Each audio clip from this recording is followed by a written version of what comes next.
Alright guys, welcome to Game 7 of the Perth GT 2020. Yes, it is 2020, it's the end of season event. The pandemic of 2020 has pushed us back to January, and I'm joined by Ben, one of the top players here in Western Australia. Ben was best general in 2018 at this very event. That's right. So I didn't promise commentary, but we're going to do our best. See how it goes? Yeah, top table is Mitch with his Slanesh army, it's mostly demons. We've got a handful of Empress children lurking around. Yeah, incorporate some noise marines. I'm getting dirty looks from him. And some psychic powers as well, yeah. And on the other side of the table, we've got Dave with his Harlequins with a handful of Drakari. So it's going to be interesting lists. I'm going to post the lists in the chat in just a second if you want to. And if you want to check them out, you can head to Down Under Pairings. There'll be copies of them all there for you. In the meantime, while I'm getting the rest of the event underway, I'm going to let Ben have a chat to you about some of the other stuff he's seen, what the game looks like, some insight maybe into some of the psychic powers that might be chosen. Well, have been chosen, I should say. Chosen, yeah. But I'll post the links in the chat first. So we'll get underway. Yeah, let me get their lists up and let's have a chat.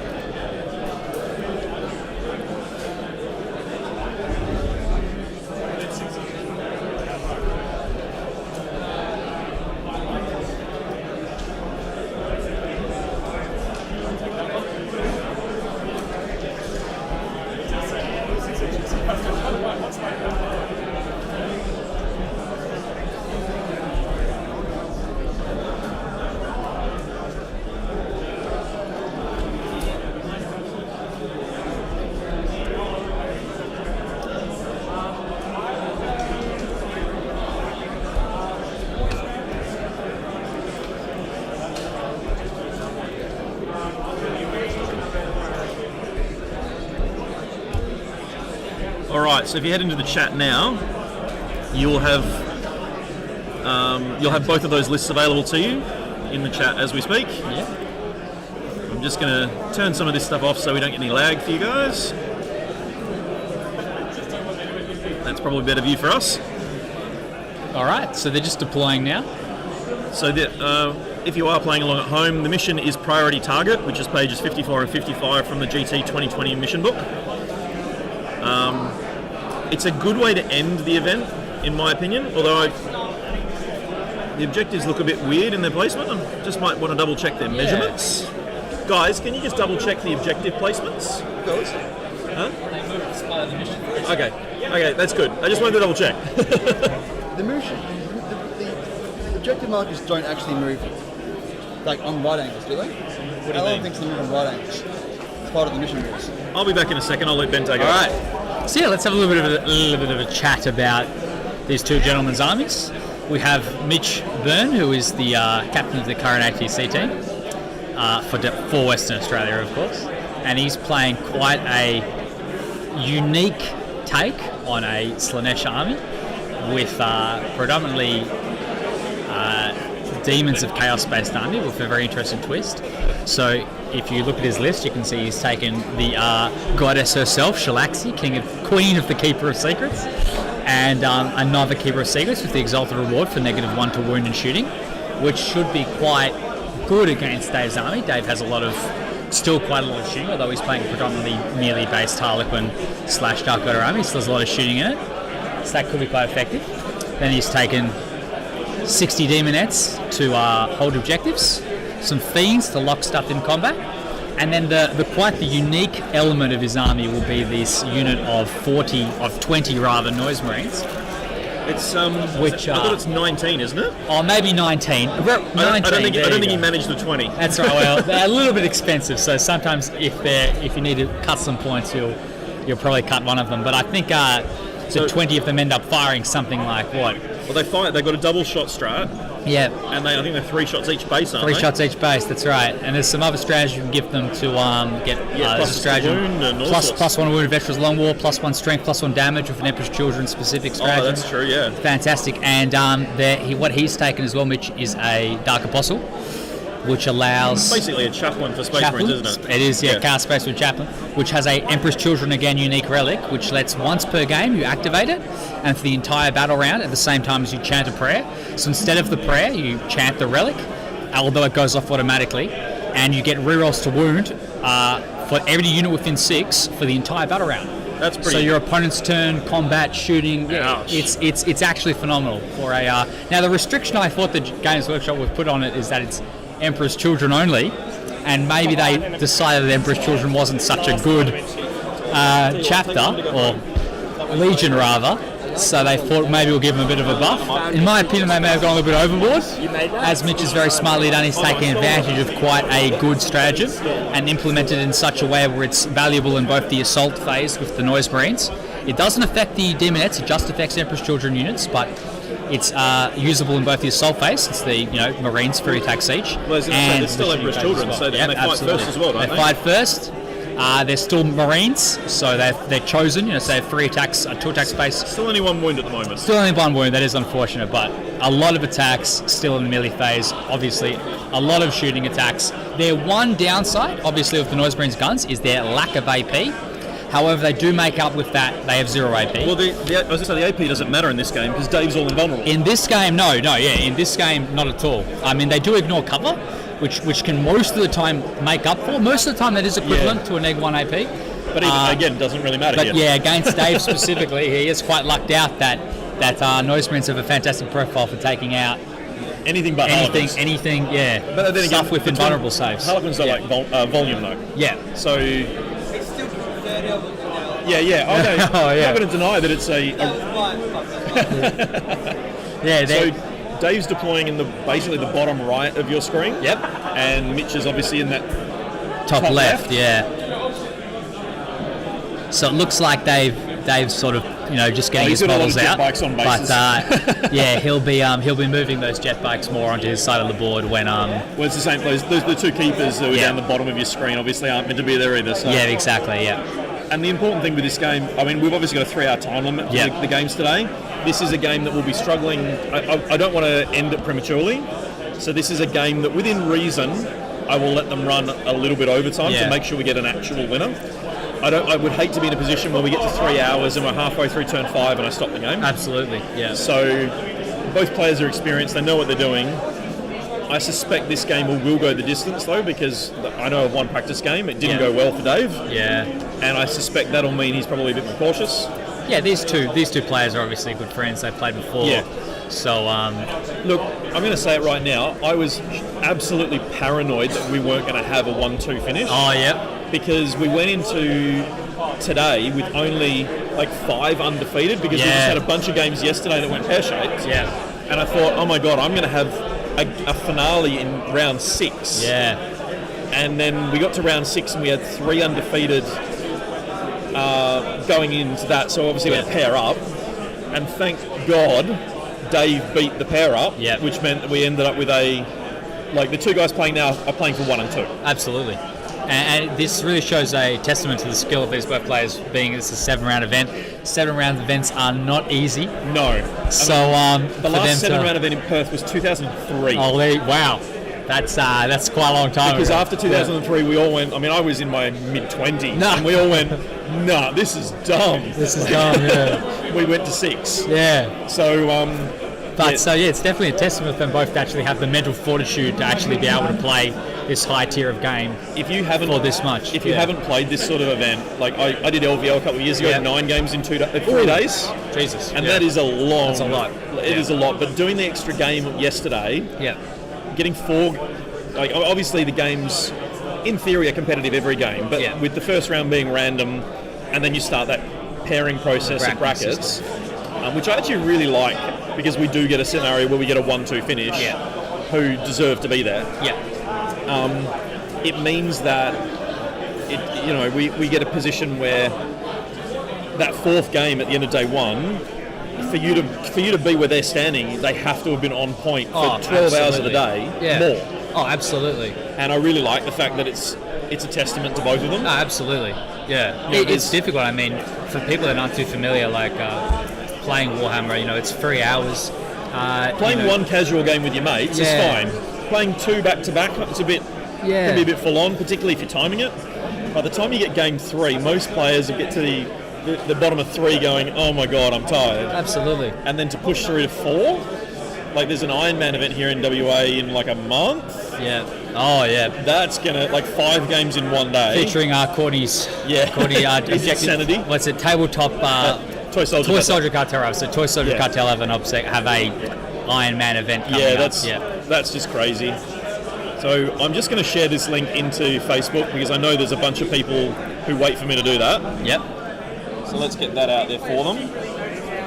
But yeah, what I was going to say is that it is a big, a lot of people don't realise, but playing the tournament games, you really have to be on the ball for the entire 3 hours, because not only are you obviously on the ball during your turns, but you need to be able to look at your opponent's turn, see what they're doing, what they aren't doing, what they're thinking about, how you're countering them, what you're going to do in your turn. There are so many different things you need to think about. A lot of the time, you actually need to be more in the moment in your opponent's turn than your own, because you really need to be looking at. So there really isn't any breaks in these games. The trick is that I know a lot of players who struggle to finish these games are the players who kind of space a little bit in their opponent's turns, and you really, if you're on it, you should be watching the table at all times, and by the time it gets to your turn, you can pause and think about it, but you've probably already got a battle plan. Absolutely. You can kind of predict what your opponent's likely to do, and you can adjust your plan when they don't follow what you think. But the best players I find do stop and think, but they don't stand there for 30 minutes and think. There's decisive decisions made because you know what you're looking at, you know what you're doing. Yeah, there's sort of like a general game plan for the turn, and then you make split-second decisions based on if that plan goes to plan or not. So if you let's say you have a plan to kill your opponent's particular centerpiece model and you don't, then you need to make allowances for that. Maybe you need to shoot another unit that you hadn't planned for. So that's where the on the spot thinking comes from. But it's always a good idea to have a plan for your turn during your opponent's turn, or a general idea of what you're going to do. So if you don't, then you'll flounder. You'll struggle with target priority. You'll struggle with a whole host of different things. And more importantly, now with the changes to going second and scoring, absolutely, this game we could see the top of 5 looking really positive for one player, and then having it flip on its head at the literal last second. Because I've seen that a couple of times this weekend. Yeah, the FAQ definitely has put a bit of a spanner in the works for going second. A lot, obviously going first was normally the desired position, but a lot of people now are really the fact that really building an army to go second so that they can really take advantage of those. We know, I've heard a couple of people say, I would have won if I'd gone second. Yeah. And the funny thing is, a year ago, if we'd heard that, we would have gone, what are you smoking? Ridiculous thing no we've ever heard. Second. No, but it's a testament to the state of the rules though at the moment, right, where you can still feel like you're running a competitive game whilst coming second, whilst going second rather. I definitely think that what this change does more than anything, and I heard this earlier in the year in ninth, was I would have won if I'd gone first. Yeah. And I think that what this forces you to do is change the way you're going to build your army as well, because you can't rely on that dice roll for you to go first and you win. Yeah. If you actually want to be on the table these guys are playing on, you have to have a plan for going first and a plan for going second, and know what each of those means to your army for scoring in every turn. Because if you plan to go first and then you don't go first, and then you throw all your ideas out the window, you go, I don't know what to do now, you're not going to score well. And it's a really big risk to, that's a kind of an 8th or even 7th edition mentality, is I go first, I win. Yeah. You can't do that anymore, and I really like the change. Now the guys actually do have a chess clock on the table as well, which is just snuck into the frame, which is great. And they'll be referring to that. So this mission it's not Vanguard, but it's kind of Vanguard. Yeah. So Mitch is on the left of screen, Dave on the right. So the reason the objectives look a little bit wonky is that they're actually able to move them. There's a scatter effect at the start of the game for this mission. So they've sort of positioned them in places that they would prefer them to be.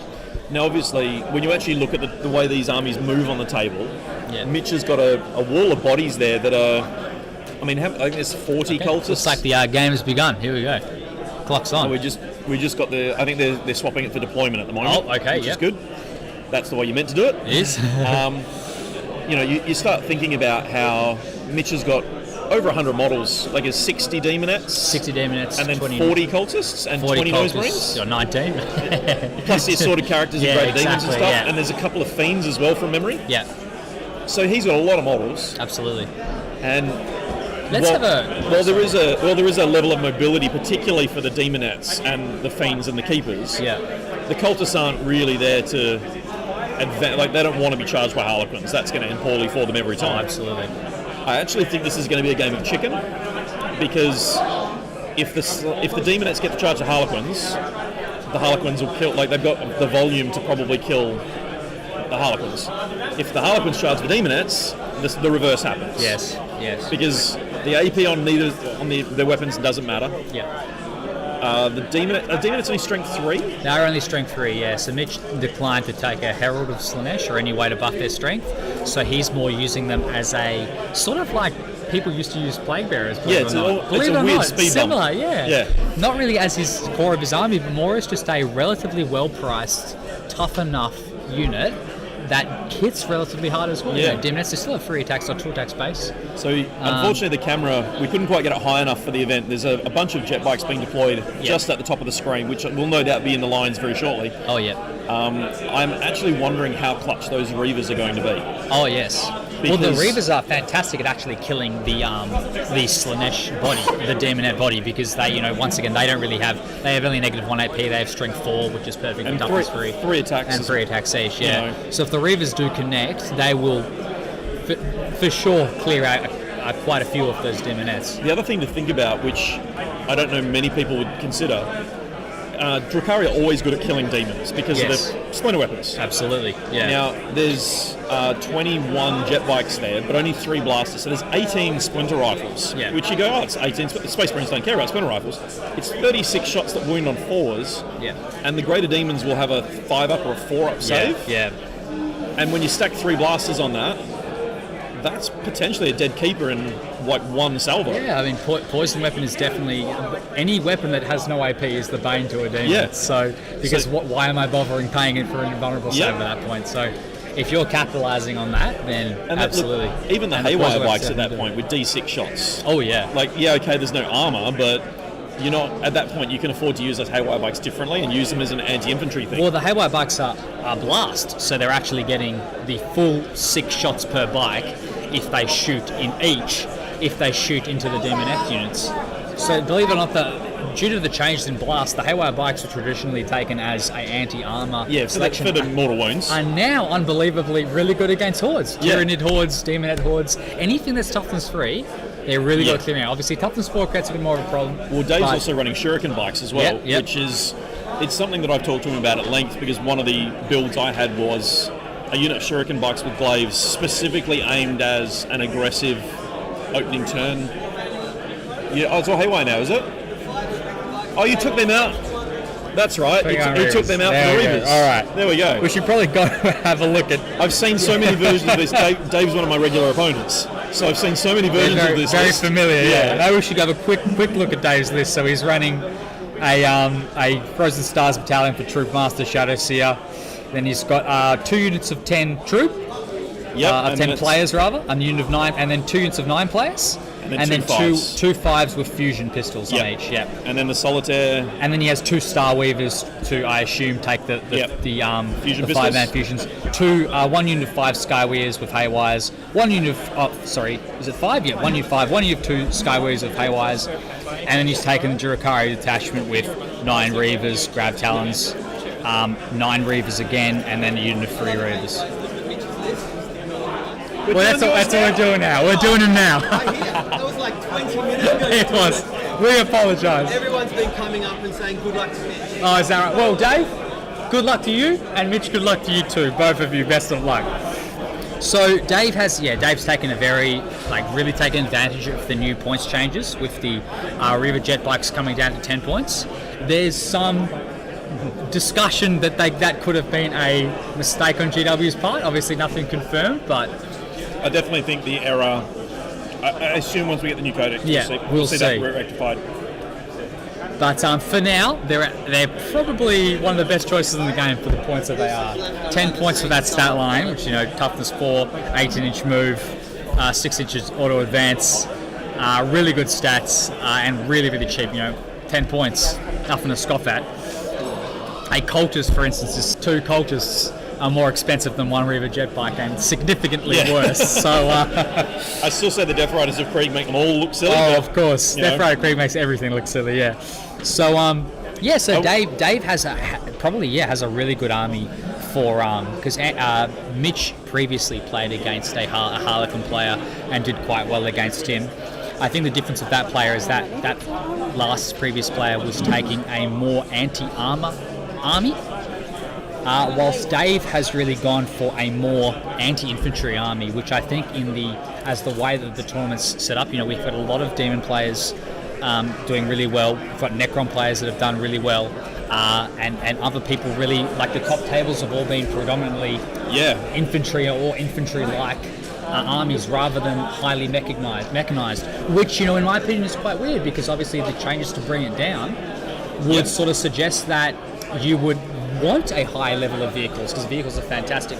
Well, you think points. so, yeah. And their one fault was bring it down. Your opponent would just feed off them. But now, because it's only 1 point for a 10 or less wound model, you can really take advantage of. Take advantage for taking 5 or 6 rhinos and not have to worry about giving up 12 victory points. Yeah, absolutely. So I'm going to talk very quickly. It's going to be the top 9. Top 9. Because they're basically either 6-0 or 5-1. Yeah. And so we got obviously Dave and Mitch. Mitch is number 1 with Dave 2. Then we move down in 3rd place. We end up with Andrew Horton, which is more Harlequins. Yep. We then move down by just 6 points, and guess what? It's more demons. Travis. Moving down to 7, Jordan Beresford, which is the Sisters of Battle and Death Riders of Krieg. Yep. Down from there, we hit a surprise pack for the event, in my mind, for the army list at least. Rob Horton with his Death Watch. Death Watch. Fantastic. Then Matt Kelly, which is Black Templars. Which is interesting, but if you, I think a lot of people discount Black Templars. But if you have a look at their Psychic Awakening and the double consolidate, and the double consolidate, so good. They've gotten some really good bonuses, and obviously the Armorines, they can still take advantage of the amazing Vanguard veteran squads. So we then hit Ben Leaper with his Tyranids, and then Luke Nay's Sisters. No custodes in the top. No custodes, unfortunately. Yeah. Only 1 Marine. Yep. 2 Marines, Death Watch. And, Death Watch don't count. There's something different. True. But you hear all this stuff about it being a Marine meta and Marine meta.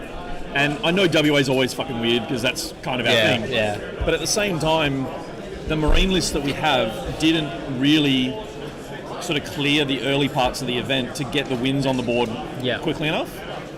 And I was saying it to another player, there's a lot of thought that goes into these sorts of events. And I had the player say to me, you just pick missions at random. And if you look at the order of missions for this event, it's picked with a specific sequence in mind to try and make sure when you hit the top table in Game 7, you've been through the ringer. You've done all the hard missions when it mattered to make sure that you ranked. Like, you're not doing them early where the rankings don't matter. You're doing in the mid-game where you're now filtered in such a way that you're playing good opponents. Yeah. And the last mission isn't just a Dawn of War basic mission. It's that angled deployment. The objectives move a little bit. It requires probably more thought. Yeah, it really tests every ability that you have as a general. Absolutely. And that was the goal. So, it's here we go. We can see Mitch is obviously Mitch going first. Beginning to take the initiative, and he's moving his troops up onto that objective. I think are they Fiends? It's a bit hard to tell from here. It is a bit hard to tell. I can quickly double check. I'm going to see if I can make this bigger for us. If we can zoom in. Have I got an option? Oh, don't do that to me now.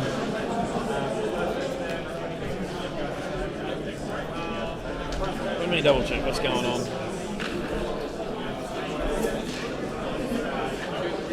I've still got connectivity. I don't know what's going on there. Maybe because I pressed something. Always the way. I'm just going to double check. I've still got it on my screen. Yeah, it's still playing on my screen.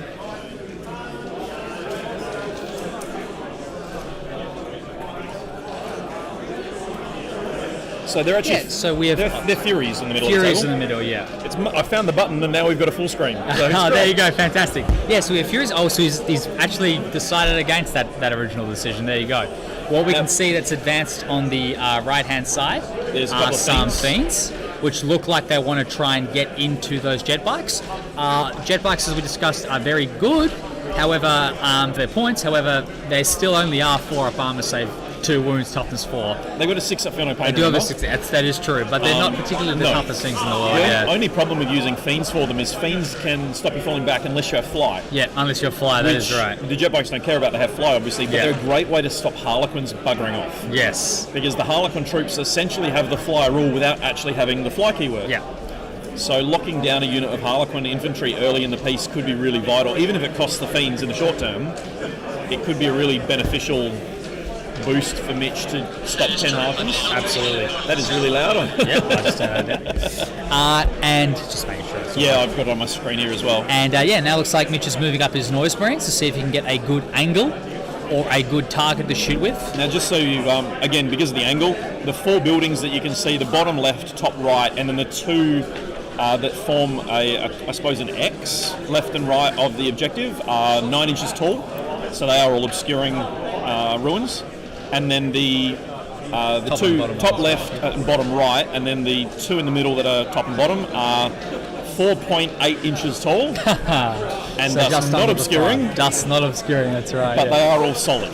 So there is a lot of line of sight blocking on this table. you won't be able. So those noise marines, if you were directly behind that terrain piece, you wouldn't be able to see. It does look like that Dave has put his bikes in such a way where Mitch can see them, so he'll be able to shoot sort of anything in that through that firing arc quite effectively, and it'll be up to. We've got to remember as well, there's a minus, or you can't 6 inches further away, That is right. because that Harlequin Shadowseer has Veil of Illusion as one of her pivotal roles. Yep. So the range on a Sonic Blast is what, 24? I think It it's is 24. It's a standard bolt gun, but Yeah. it's got 1 extra range, and then you can obviously buff it with the additional stuff. So he basically has to get it within 18 inches to get shots off. yeah. So he might find that the majority of that unit's even out of range, Yeah. potentially. So Mitch does have a couple of tricks up his yeah. sleeve. Oh, He's got warp time on the sorcerer. He's got ways to move that unit as well. So being assault weapons on Sonic Blasters, they can actually move, advance, and then warp time to move and advance as well. So they do have a very large threat range, even though the range of the gun isn't that big at 24 and then -6 from the Harlequin rule.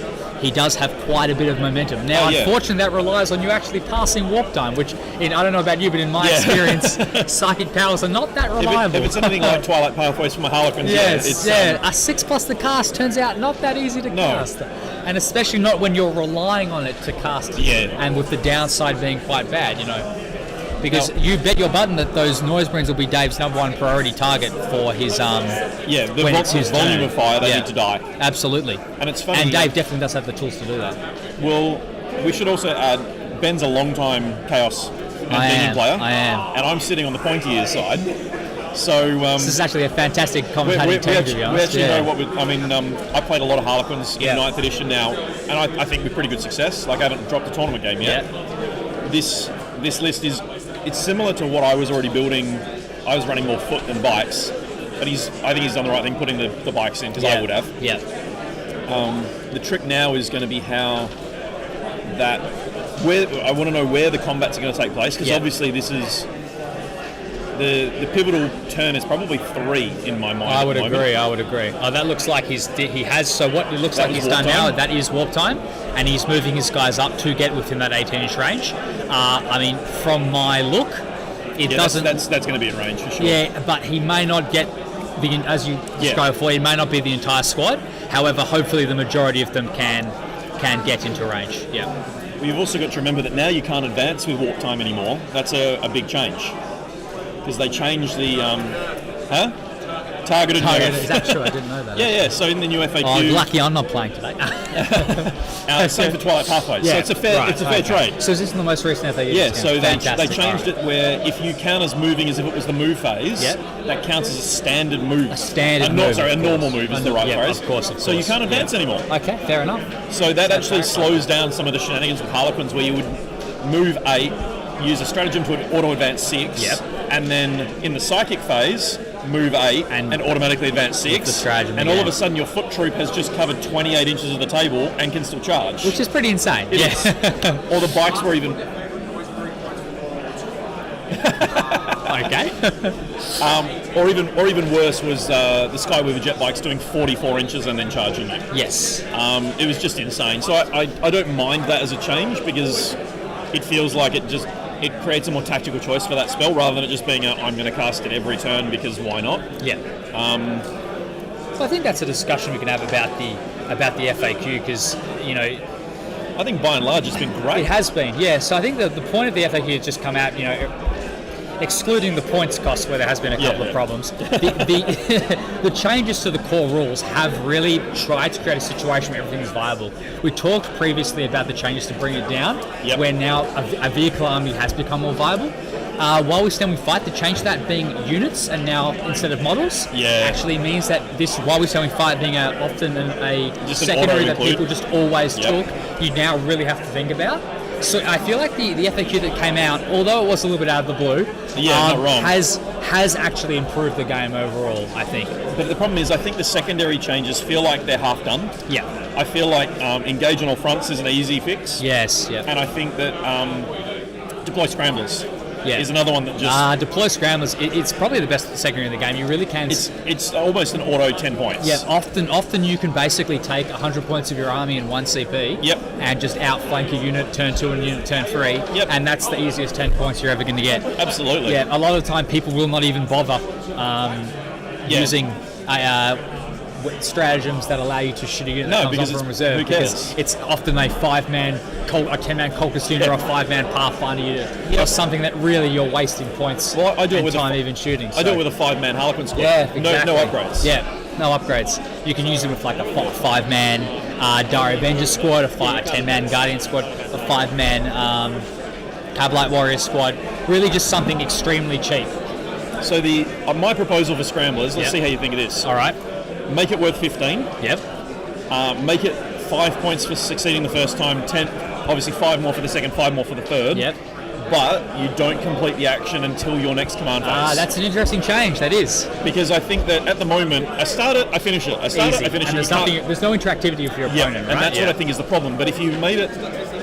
You just got to... So that's the new Player of Twilight Warlord trait. Have you seen this in the FAQ? I have not. Tell me about it. You know about the limit that you can only get back 1 CP Yes. normally? Very much so. Well, the Harlequins have a different version of that. One sec. That's all right. So do armor stacks save if I have storm shields and they're in cover? Do I get a +2? Yes, because they come from 2 different sources. Okay, cool. So Yes. then the -2 AP would just turn to 0? Yes. Okay, cool. Alright. Sorry about that. So the Harlequins Warlord trait was you would roll a dice. Yep. And if your dice roll matched to the amount of CP spent, you would get that amount of CP. Yeah. Now, with the latest version of 9th edition, that was capped at 1 CP recovered. So if you used Agents of Vex, which is 4 CP, and I rolled a 4, I would still only get 1 back. Well, the latest FAQ has come out and now said that it's worded really strangely. Of course, like all good FAQs. And the way it reads to me is that it was... I'm going to use the word intended, which I hate for this sort of thing, but I'm going to use it. It was written as if I rolled a 3 because you used 3 CP, I would get 3 CP. Right, okay. Which is fine.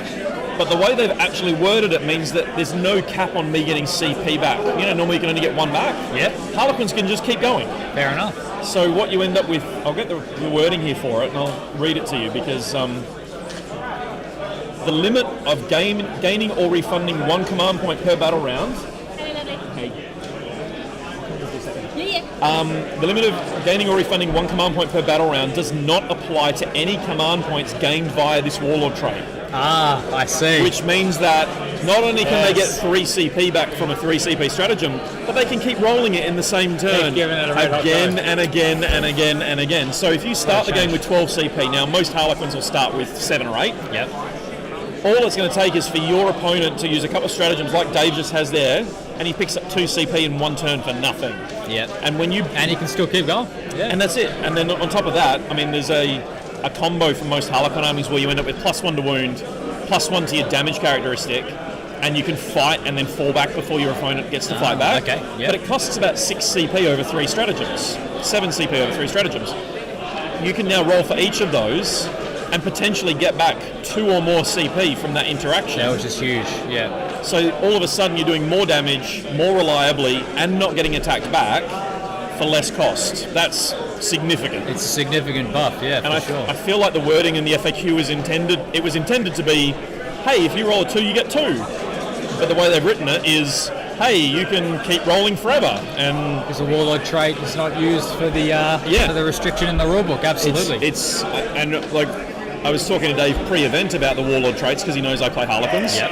And he said, which would you take? And I said, I take Player of Twilight because it's also got an inbuilt reroll for the Warlord once per game. And he said, I just don't like it. I want to do this, I want to do that. And then the FAQ came out, and he came back to me and went, I'm just doing that. That's way too good. It's fantastic, And he's right.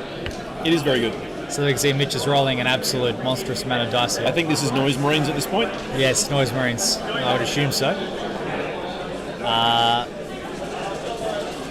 Not exactly clear what they're shooting at, but I suppose we'll find out when in he just a starts minute. taking them out, we'll be able to figure it out.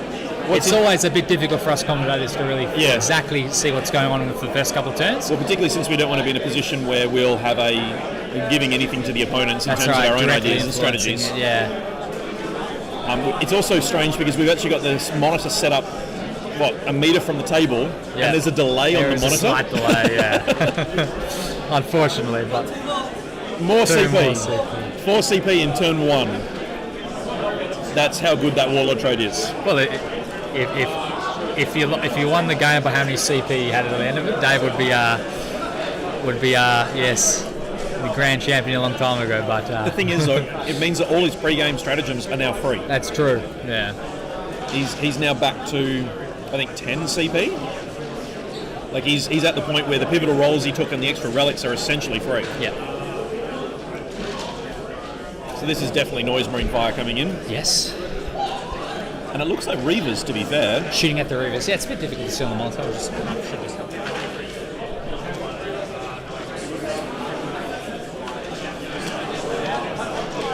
It looks like it's checking ranges. So he is just checking ranges at the moment. He hasn't decided exactly what he wants to shoot the Noise Marines at. He's just double checking ranges and debating on whether or not what he wants to do. We will update you, of course, when he makes his decision. And this really is, for Mitch, this really is the only shooting he has in his army, so that's why he's taking a bit longer.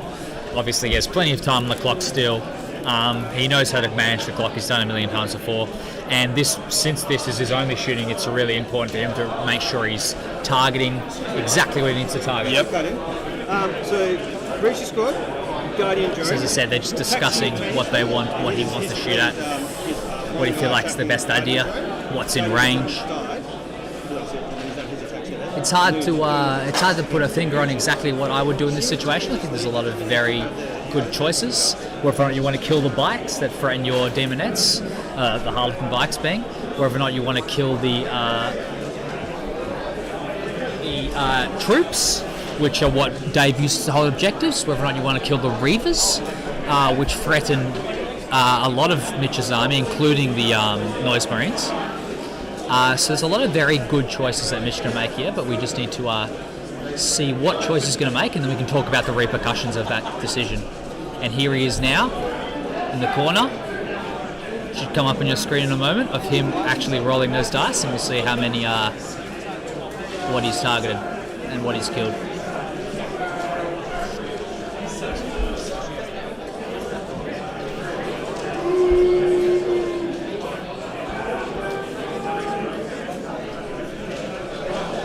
So do keep in mind that the Noise Marines can utilise the Slanesh Chaos Space Marine stratagem to allow them to shoot again.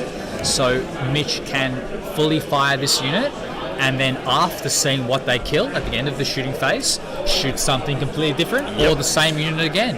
It all depends on how well he thought he did with the initial volley. That's why, and the best part about that is, as we talked about, the relic that gives you Dark Apostle rolls to wound, it works for the entire phase. Yep. Veterans the Long War specifies for the entire phase as well. Oh, so really? So you get the Cool. +1 to wound for both volleys. You get reroll to wound for both volleys. Well, the +1's going to be offset. Oh, if he's shooting Reavers, depending on Yeah. what he's shooting at, Obviously, the Harlequins are -1 to wound typically. Yes, absolutely, yeah. Again, because of that Shadow Seer. Yeah. And I don't think I can understate how important the Shadow Seer is to a Harlequin army. Oh, absolutely. I mean, if you're going to go... absolutely essential Well, unit. if you're going to go all boats, it gets less valuable, but I often find that the boats these days are a list that kind of does... It does half the job, or it'll take you to the top 25%, but Yep. it struggles against some matchups because the fusion either works or it doesn't, and you've Yep. got no answer if it doesn't. Yes, absolutely. Which is why I stopped playing it, because I just found it too hit and miss when you came up against a really top quality opponent with Yeah. a good list. Yeah. And like Dave's got 2 of them in the, which I think 2 or 3 is probably my cap on them, because you've then got enough points left to do other things with the Other army. things. Versatility, variety, yeah. I'm going to say it again because I say it a lot. Void Weavers are now 90 points, Yep. so they're cheaper now than 2 bikes. They have 3 guns compared to 2, same amount of wounds, same save, same -1 to hit, but they are tougher. And when you take 3 damage, you don't degrade, whereas the bikes, you obviously lose a bike. You lose a bike, yeah.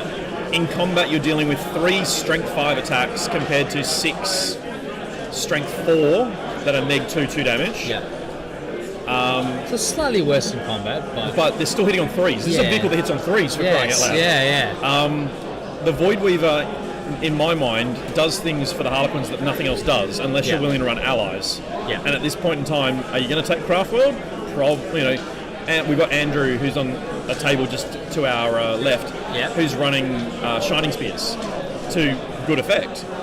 But the Void Weaver, if you want to run pure Harlequins, the Void Weaver fulfills a role of backfield objective camper while still having an impact. Absolutely.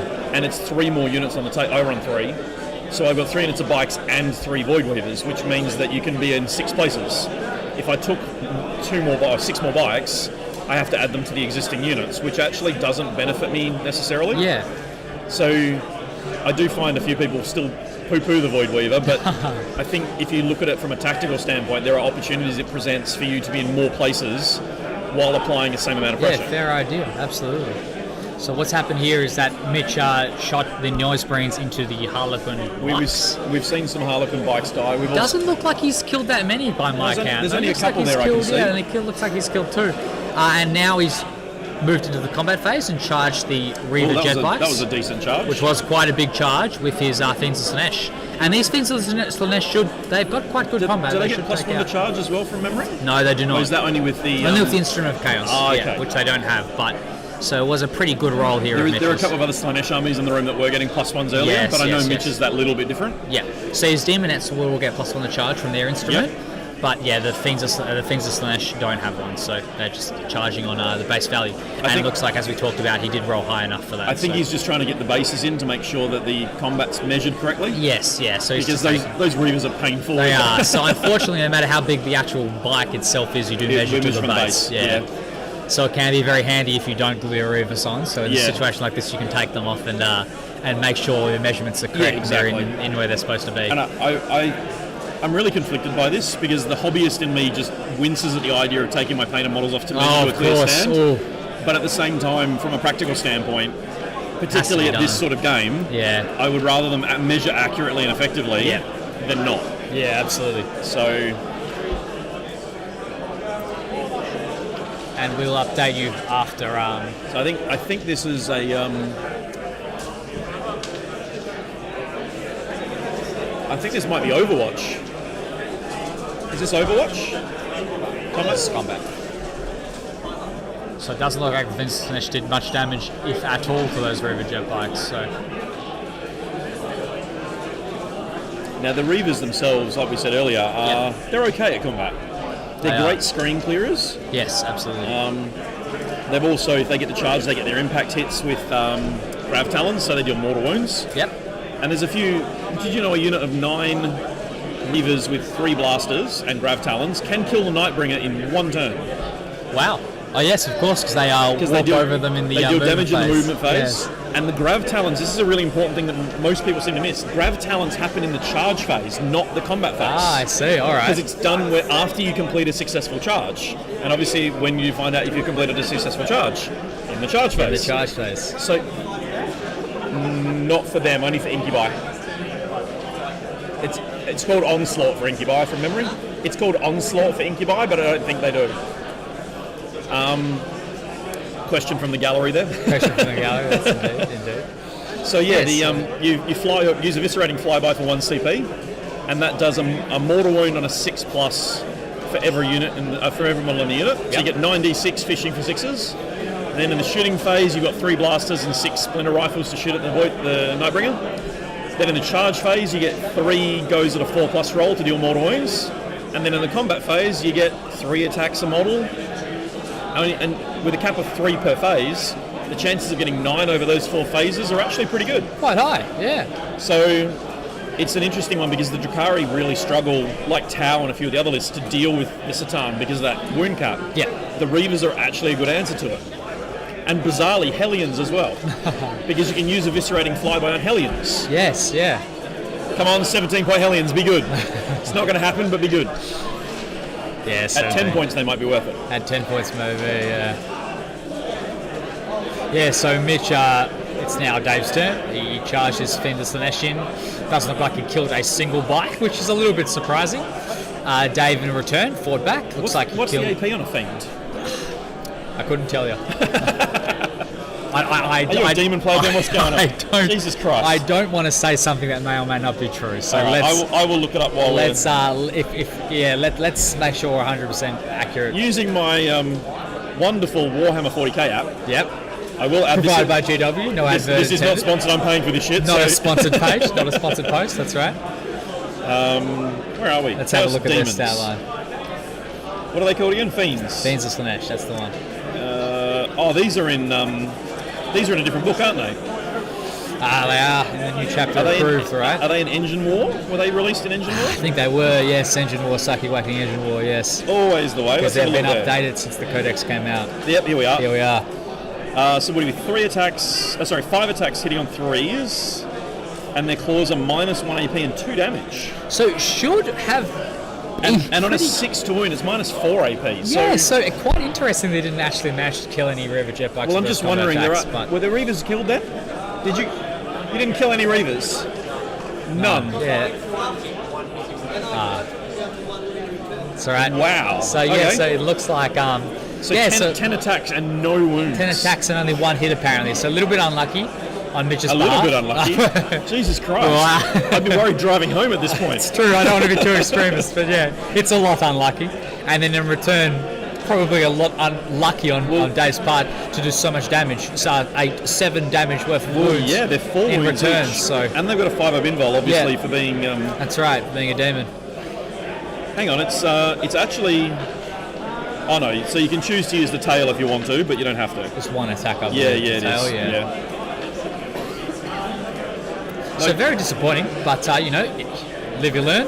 Well, the other We'll thing continue. is, the biggest advantage though that they have is even though the Reavers can fall back, they can't do anything. That's right, yeah. So they're not going to be shooting. So They still that's- can't shoot, they still can't charge anything else. Okay, they have a stratagem to act as normal, For who? I've been told. Oh yeah, there is a stratagem. Yes, I will look it up for you. You guys focus on the game. Focus on the game. Don't worry about don't worry about the absolute filth we're spitting out. You focus on the game, you guys. Yeah. That is one of the downsides of this sort of thing. I feel like we need a soundproof booth. Probably, yeah. I feel like we need Yeah. a soundproof booth. Just because it can be a little bit distracting for the players, unfortunately. Yeah, sadly it is. But we're trying our best to be as quiet and as impartial as possible, so as not to distract them. But that's the nature of the beast. There's always going to be someone that comes up to you and distracts you at the table. Oh, look, and that's the the good life players of- are able to sort of deal with that and continue from that. So The life of a TO is you either get asked really simple questions that can be resolved by looking at it in the book, yeah, or you get the most ridiculously specific, complicated scenarios absolutely. that have no bearing on anything in the rulebook, and you have to kind of look at it and go, I have 5 minutes to make a I decision. think this is the way it works. I have 5 minutes to make a decision that is fair and reasonable. Oh, Jesus Christ. What are you doing to me? Terrain's already getting destroyed. So it looks like, so now Dave is moving his jetbikes that were in combat with the Fiends onto the centre of the objective. I assume to pressure those noise marines, or at least try his best to kill as many as he can. The stratagem that's likely to be used is called Cruel Deception, Full reception. and it's 2 CP. 2 CV. And it lets them basically fall back and then behave normally. Yep. Actually, that's not true. It allows them to fall back and can still shoot and charge. Still shoot and charge. There we go. And that's probably an important phrase to consider because obviously you can't fall back in advance. Yes, yeah. But the movement of the Reaver jet bike is disgusting. Well, that's it. They start at 18 inches stock, and then depending on what you want to do, you can then make them 22 inches if you use the movement combat drug, and then you can double that with I think it's called hyperstim backlash, which doubles the effect. Yep. And then if they're red grief like these ones are, they can advance and charge. Ooh. And then of course there's when they advance, they always advance 8. That's right. So you've got this unit that can, if it really wants to, gotta go fast, as they say. Really fast. Gotta go fast. So yeah, it looks like he'll be trying to take that center objective off Mitch. He needs to kill all of those. If he wants to take that objective, he does need to kill all of those noise brains, seeing as they are objective secured, being a troop's choice in an Emperor's Children of Detachment. However, I don't think that really is the point of what he's doing. The point more is to actually just kill them. Tag. As we described before, the noise brains are probably the best unit in Mitch's army for killing Dave's army, so taking them out as soon as possible, even if it is just tagging them, would be on Dave's number one priority list, which is what he's pulling off right now. It has to be. What I'm interested in is, are we going to see the Harlequin stratagem, Mirthless Hatred? The famous Mirthless Hatred. Which never gets you, in all of my years of play, any Slaanesh specific rule for my Eldar has never been used. And now we've got a situation where not only is there an Eldar on Slaanesh game, but there's a stratagem that might even get some use. Reroll all failed hit rolls and failed wound rolls for attacks that target a Slaanesh units. Now, so one unit can use this. So crazy. It is good. What it allows you to do though is have a unit that leaves the Troop Master's auras and functions without it. Absolutely. Now, I would assume, like I've had situations where I pop +1 to wound and +1 damage on a unit, and then they inevitably end up away from the combat where my Troop Master is. And that's obviously why you play those there, to try and maximise, level the curve basically. Because if you've got rerolls to wound on everything else and that one unit doesn't, then you need to try and make up for that somehow. Yes, absolutely. So this stratagem actually would allow things like Skyweaver jet bikes to operate independent of the Troop Master, with still receiving the benefits. And I mean, it also allows, as you described, Skyweaver jet bikes to start threatening things they wouldn't normally be able to threaten. So absolutely. Whilst the Skyweaver jet bike doesn't have a fantastic stat line for killing a Keeper of Secrets due to its low strength, when you slap on 4 rails in, 4 rails to wound, that really doesn't become an issue anymore, does it? No, I mean, so these Skyweavers, these are Frozen Stars. So they're 4 attacks each on the charge. Yep. Hitting on 3s with rerolls. And then they're strength 4, so they're wounding on 5s with rerolls. Yeah. Squad of 5 of them is 20 attacks. You're going to get 18 hits. And 2 damage as well, right? Yeah. So you're probably going to average out and do, somewhere between 8 and 10 wounds. Yeah. If he's only got a 5-up save, that's a lot of wounds. Yeah, that's a lot of damage. At 2 damage each, you could reliably sort of go from 6 to 10 damage. It's a risk worth taking. It is. It could be, yeah. I think you've got to be careful. Obviously, you don't want to throw away a 300-point bike exactly. unit for it's 10 one of those damage. things where, hopping on your phone, doing a little bit of maths might not actually be that bad an idea to see if you are reliably going to kill this thing. Look, you might even look at it and go, okay, I've got a wounded keeper mid-game or late game that needs to be dealt with. That could be a great way of going, you know what?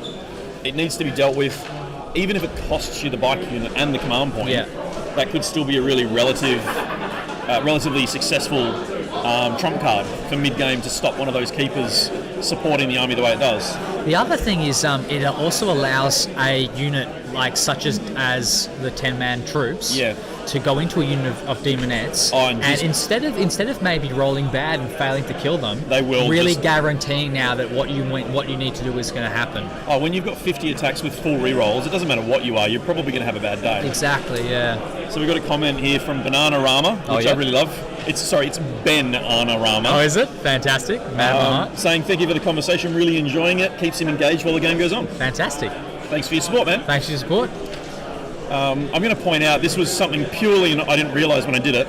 So the objective markers the guys are playing on are actually going to be given to the winner. Oh, fantastic. These are the champion set. There are only 10 sets of these available.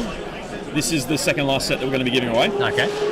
It didn't occur to me that obviously objective secured being the name of what we do. Yep. we've got it plastered all over the middle of it, and you have to be objective secured to hold the objectives. So it kind of, it's got a double play on words there. There you go. Yeah. I also appreciate that they put the middle one up the right way so that you can So see you it can well. clearly see what's going on. A planned generations in the making, would you call it, Absolutely. Mark? Fantastic. You wait until you see my new. We've got a prototype map coming very Oh, shortly, phenomenal. Yeah. which actually has all the deployment zones marked on it, A fantastic idea. and yes. it also has a big superimposed. It's like a transparency of our logo in the middle, so you can't miss it. Oh, great. And so this is a Fat Matt style mat. Well, mat? the mat's actually being produced by Wayland Yutani, who Oh. produced the terrain that's on the board that they're playing on. Great. They do single-sided. They haven't ever tried a double-sided. And I have to give a shout-out to Isik and the team at Wayland Yutani. Their trainer started talking about it, sharing it. They've had a bunch of Australians get behind them and start buying it. Yep. So as a thank you, he said, we want to give you this mat. We've never done it before, but we're going to try. Give it a go. Yeah. So I said, look, that's awesome. I shared photos with the patrons group that we have, and I went back to him and said, I've got 12 guys who want to buy one of these right now. Yeah. He said, no. We can't do that yet. We're not ready for that. We don't know what's going to work. There you go. But it's It's in the making. yeah, I'm actually going to show you a photo now while Sure. we're chatting, because I'll get your take on it. So it's a double-sided mat. So the first fantastic. side is a desert mat, Yep. and like I say, it does have our little target logo superimposed. Yep. And the On second the side. other side, it's a grass side, and as you can see, it's got like All all the the deployment deployment zones. zones in different colours. And on Yeah. the edges of the mat, you can't really read it in the proof I've got. It actually lists what deployment it's for. Oh, fantastic. So when you get to the table, you don't have to worry about basically what your deployment zones are going to be. They're all there for you. What I would also like to point out is that the colours are not too obtrusive. No, they're not like And bold they white do, lines. yeah, and they do actually blend into the terrain very well, so it doesn't really break your immersion that No, much. and that was obviously a concern I had Yeah. when I was sort of talking about it. But this looks great to me.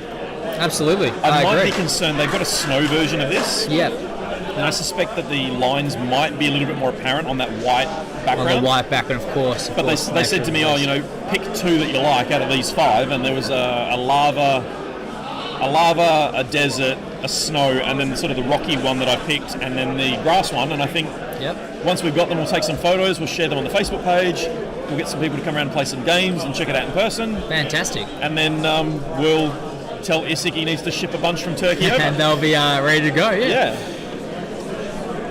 Says he's Wayland terrain, Utani terrain. They're fantastic quality for the price you pay them. Yeah, I You really pay for like them. Look, They're very good value for money, and they're Yeah. very functional. So- So I think it's the most important part, right? Yeah, absolutely. I mean, these have all still got their windows intact. This is the same train that's used at the World Team Championships. However, we'll probably end up, after some feedback from the players now, we've had these for a couple of events, we are going to take some of the windows out, nothing on the ground floor. Yep. But we're probably going to take a couple out in the mid component of a couple of them. And that should, It just creates a more dynamic play and opportunities for yes, play. yes. And I think that I wanted to give these adequate time to try before I did that, because these are obviously, once you cut them out, they're done. Yes, absolutely, yeah. So I wanted to make sure that we were doing them in such a way that gave me adequate time to get feedback from players. Yeah.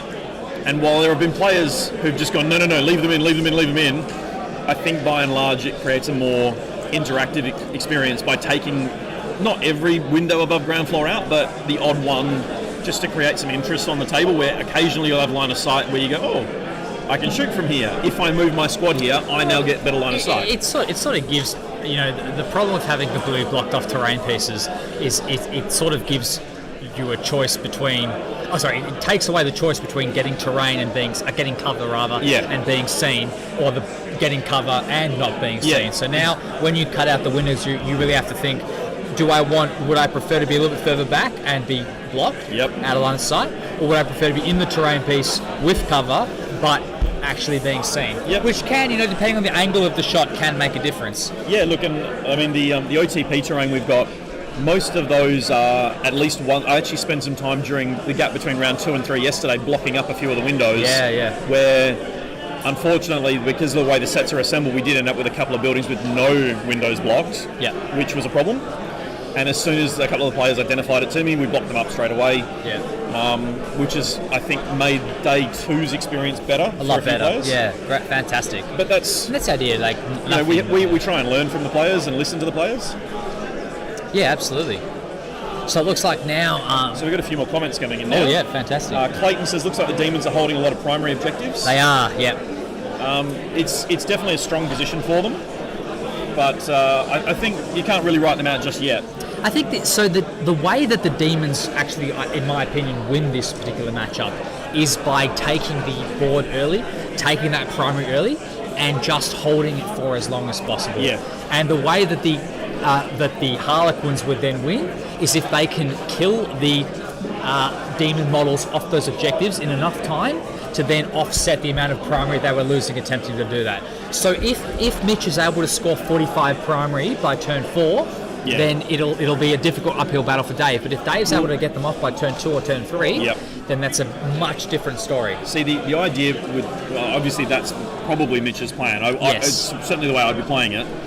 The irony is it's also the way I'd play Harlequins. I always work on my Harlequins maxing out their scores somewhere around the top or bottom of 4. Right. Or being in such a position that your primary's done, any secondaries are... Yeah. Try to clear the transport, then the guys inside. For what? For shooting? They're 2 separate units. Yeah, 100%. 2 separate units. Just a bit of a question around fusion pistol shooting out of a transport. I think they're going into fiends. It looks like, because obviously you measure from the base from... No, you measure from the hull. Measure from the hull, okay. So they could very well be going at that keeper. Could very well then, yes. Now that is Shalaxi as well, I believe. It is Shalaxi, that's the one, yeah. Got another comment here from Dave Solo. Great stream, guys, very informative. I think if more people knew about it outside of WA, there would be a lot more people watching. Hope so. Feel free to share the link into any Facebook groups you feel the urge to. Share it with your friends. Hit up your overseas mates. Yep. I know the time difference is what kills us a lot of the time, of course, yeah. West Australia, we're in a bit of a unique time. The middle of the night for most Americans. It is. So, although I do know that a few of the Art of War guys were watching earlier when we had Craig playing on the stream. Yep. Because Craig came to me afterwards. He works with the Art of War guys to help better himself as a player. And the messages he got from his coach were, you did this wrong, you did that wrong, I'm not going to pull punches, man, you screwed this up, you did that wrong. Well, Craig got a bit of a roasting. But I find that I actually quite like being on the stream tables, because I have at some points at times watched my back on my games and gone, what have I, what mistakes have I made? He said he was... What's going on? Shalaxi died, so we'll just that get was that. Shalaxi? Spoilers there, Dave, spoilers there. We're not fully the up screen's to... about 30 seconds behind. We're a little bit of a delay. But Craig came to me and asked, can he get a copy of the game? I said, it's already on YouTube, man, go for it. Yep. And I think the plan is for him and his coach to actually watch it together. Yeah. Virtually, of course, because I don't believe that Siegel has flown his way over to Western Australia Probably just not. yet. The government definitely wouldn't let him. So, but that's a great opportunity to learn from that game, because it's way easier to learn from your losses than it is from your wins. Oh, absolutely. So with Shalaxi dead to fusion pistols, must have brought a fair bit of hot rolling there, I suspect. Yep, so Shalaxi, just to confirm that, Shalaxi... Oh, okay, so there was a lot of guns. A lot of the shots, but yeah, just to confirm, so Shalaxi unfortunately has been taken out by that unit shooting from inside the transport. I think that fusion unit is a great... a lot of people seem to think it's there for killing armor. I don't actually think it is a lot of the time. It's there for killing critical models. High value targets, right? Rather than armor necessarily.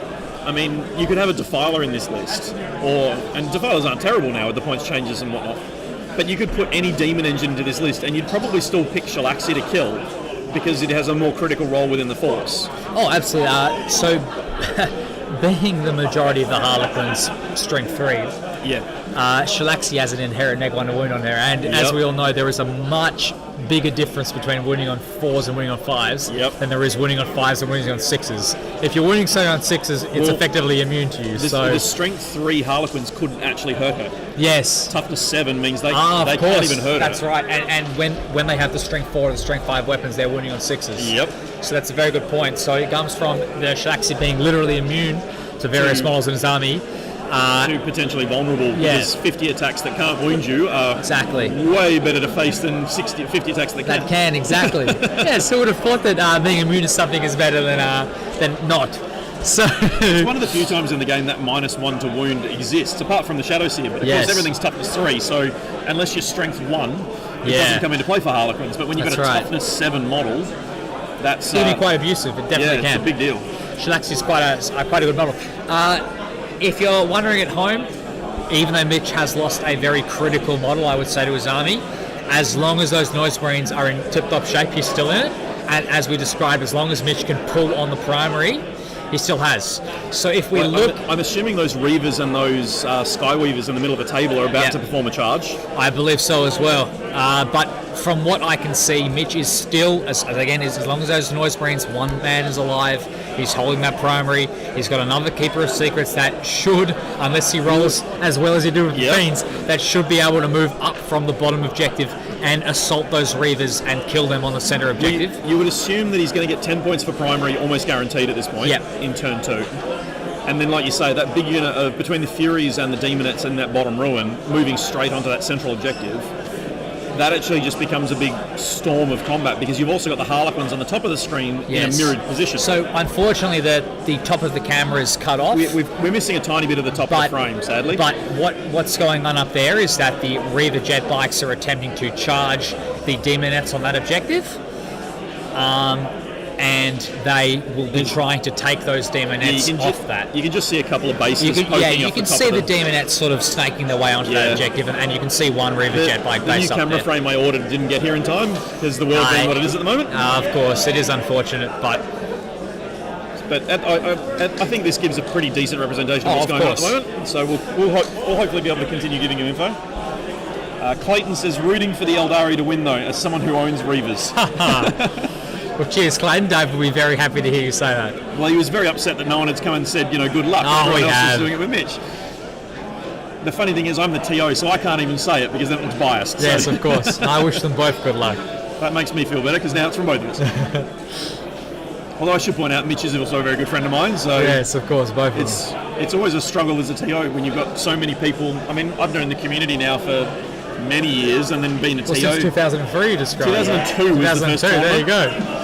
But there are some members playing today that I don't think were born in 2002. So, no, you are actually correct in that. It could be, yeah. I know you are. There's a player in the room who's my daughter's age. Oh, there you go. I've just gone, I hate this. But it's one of those ones where, even though, you and I have known each other for a few years now. Yes. It's not been a long time compared to some people in the room. Yeah. But we get on, we chat, we go to tournaments together, we've met at the pub and all that sort of stuff. Yeah. It's very hard as a TO when you get to the end and there's 5 or 6 guys in the top that you are not just acquaintances with at tournament, you are either casual friends or good friends with. It becomes a really difficult thing to start going, like I said to you. What do I do? Well, I said to you earlier with people like Dave and I, how do I beat this army? I can't do that. Can't help them. Yeah. So and you sat there going, I'm not being a dick, I promise. I don't want to be the. Well, it's difficult for myself as well, because it's like not in the same situation, but I've had Mitchell. That's a troop master going in there. That is a troop master going in there. It looks like it. I would hazard a guess that those noise marines aren't long for this world, being the amount of units that look like they're coming into them. Well, we've got Harlequin bikes going through. We've got Reaver jet bikes going. There's a Harlequin squad going in. We've got a Harlequin squad which have got -2 AP weapons on the kisses on them. Caresses. Yeah. Caresses. Yep. Troop master as well looks like. So I can't quite tell. There's a couple of. I was hoping David give us a different troop master model that I could spot on the camera. Where is he? Oh, he's back there. So no, it's not a troop master. It's a squad. I'm gonna. Yeah, not a problem. Oh, he is within 6? Oh, there you go. Fantastic. So unfortunately, if I could hazard a guess, it doesn't look like those noise marines are long for this world. Those Harlequin jet bikes will be are charging them currently. The Reaver jet bikes are in combat with them currently. 5-man, troop unit in combat with them currently.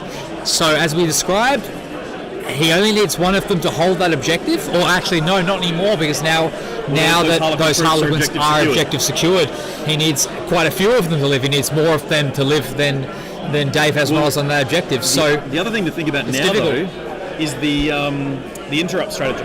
Absolutely, yeah. So the question is now going to be, so we know that who do you fight first with? We know that Mitchell last turn popped the reroll or wound roll stratagem. Yep. So as I described previously, that lasts in Dave's turn. It's for the entire battle round. So it actually would be quite a good idea from Mitch to whatever Well, actually, Dave strikes at first. He doesn't have to use the interrupt, does he? Because he's always got the. Oh, of course. Yeah. So what something am I we talking have about? something we There have you go. forgotten is that because Emperor's children are in their own attachment, they have always strikes first. So Dave's going to pick one unit to fight with, And then Mitch will immediately interrupt. Yeah. Yep. So the question then becomes: do you fight with those Harlequins, which I think it looks like there's 5 or 6 left, or do you go the bikes? Well, you're the older expert, Mike. What in your opinion is the best choice? I'd go the troops. The troops? Me really? personally. It's interesting. Okay. Yeah. And why is that? Most attacks. Most attacks. I don't need the 2 damage. Don't need 2 because, damage. Yep. Like they're not 2 wounds yet. Yep. That's absolutely right. Yep. And they are in range of the troop master, and they're also the squishiest there. Oh, So you stand the most to lose from them when they die. when they die. There's a very reasonable point. Yeah. So, and that's a good way of trying to shore up. So that, I'm assuming Mitch will try and kill them in response because they are obsec. Yes. So that way you can go back to that scenario you were talking about where 1 noise marine trumps 10 bikes. It sort of throws Mitch into a bit of a pickle. Does he value that objective more than he values the lives of those noise marines?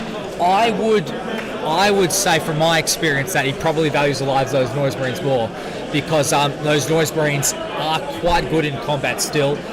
If Dave doesn't kill a substantial amount of these marines, that Keeper of Secrets and those demonettes behind that ruin next to those bikes should be able to free those noise marines out of combat. So this is quite a high risk play from Dave. He really does need to kill enough of those noise marines to make a dent in Mitch's army. That is definitely Harlequin special weapons being swung. Yep, there you go. Looking at how many dice are being thrown, that is a Harlequin squad fighting. Here we go. I believe Dave normally rolls the caresses first. That looks like 6 wounds straight away. That does. That caresses? Embrace. We're going to embrace first. So that's as you said, it's a slight delay, but But that's neg 3 AP as well. Here we go, So 6 up saves on poor Mitch. And this is something I was talking about earlier with another Eldar player who was going, do I take a kiss or do I take a caress? And the conventional wisdom is take the caress. It's strength 5 and neg 2. Yeah. The rise of that ignore AP neg 1, neg 2 in particular means that the embrace is 1 point cheaper than all the other weapons and is AP neg 3. Yeah. And if you've got reroll wounds from a troop master, you don't really need to be strength 5 in a lot of cases. Strength 4 with a reroll is enough. If we look at the sort of the... Yes. What's that?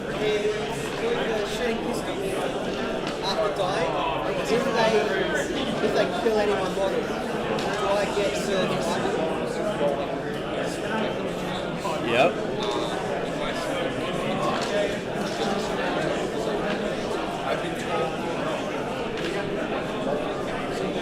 I would, because from memory, the wording on it is immediately, isn't it?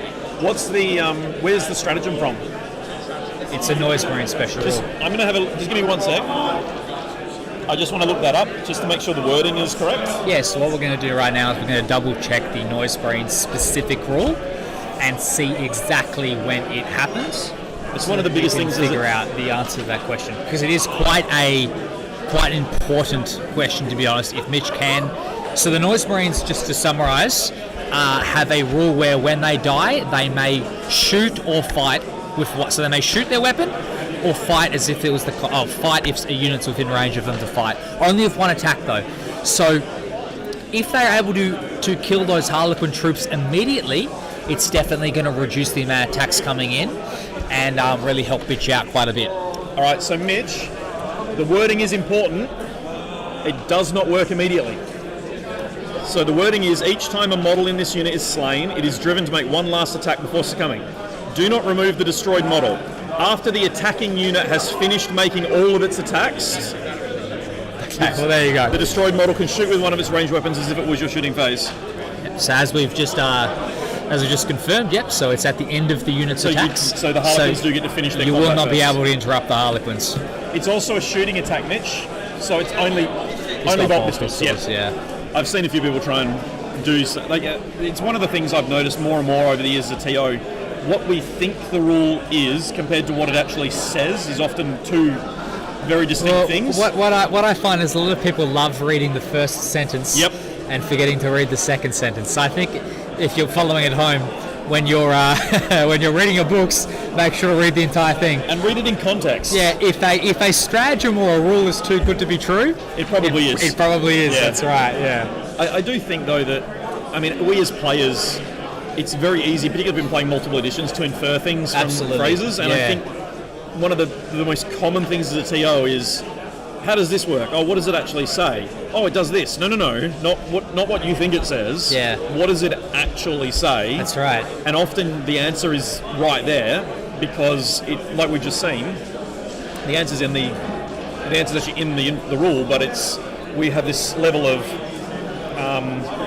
like the Space Marines have the fight on death from the banner. From the banner. Absolutely. Now, if that's worded differently, Mitch's experience with the banner, because he has played White Scars a little bit, Yep.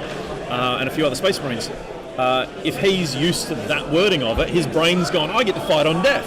And influences his Exactly.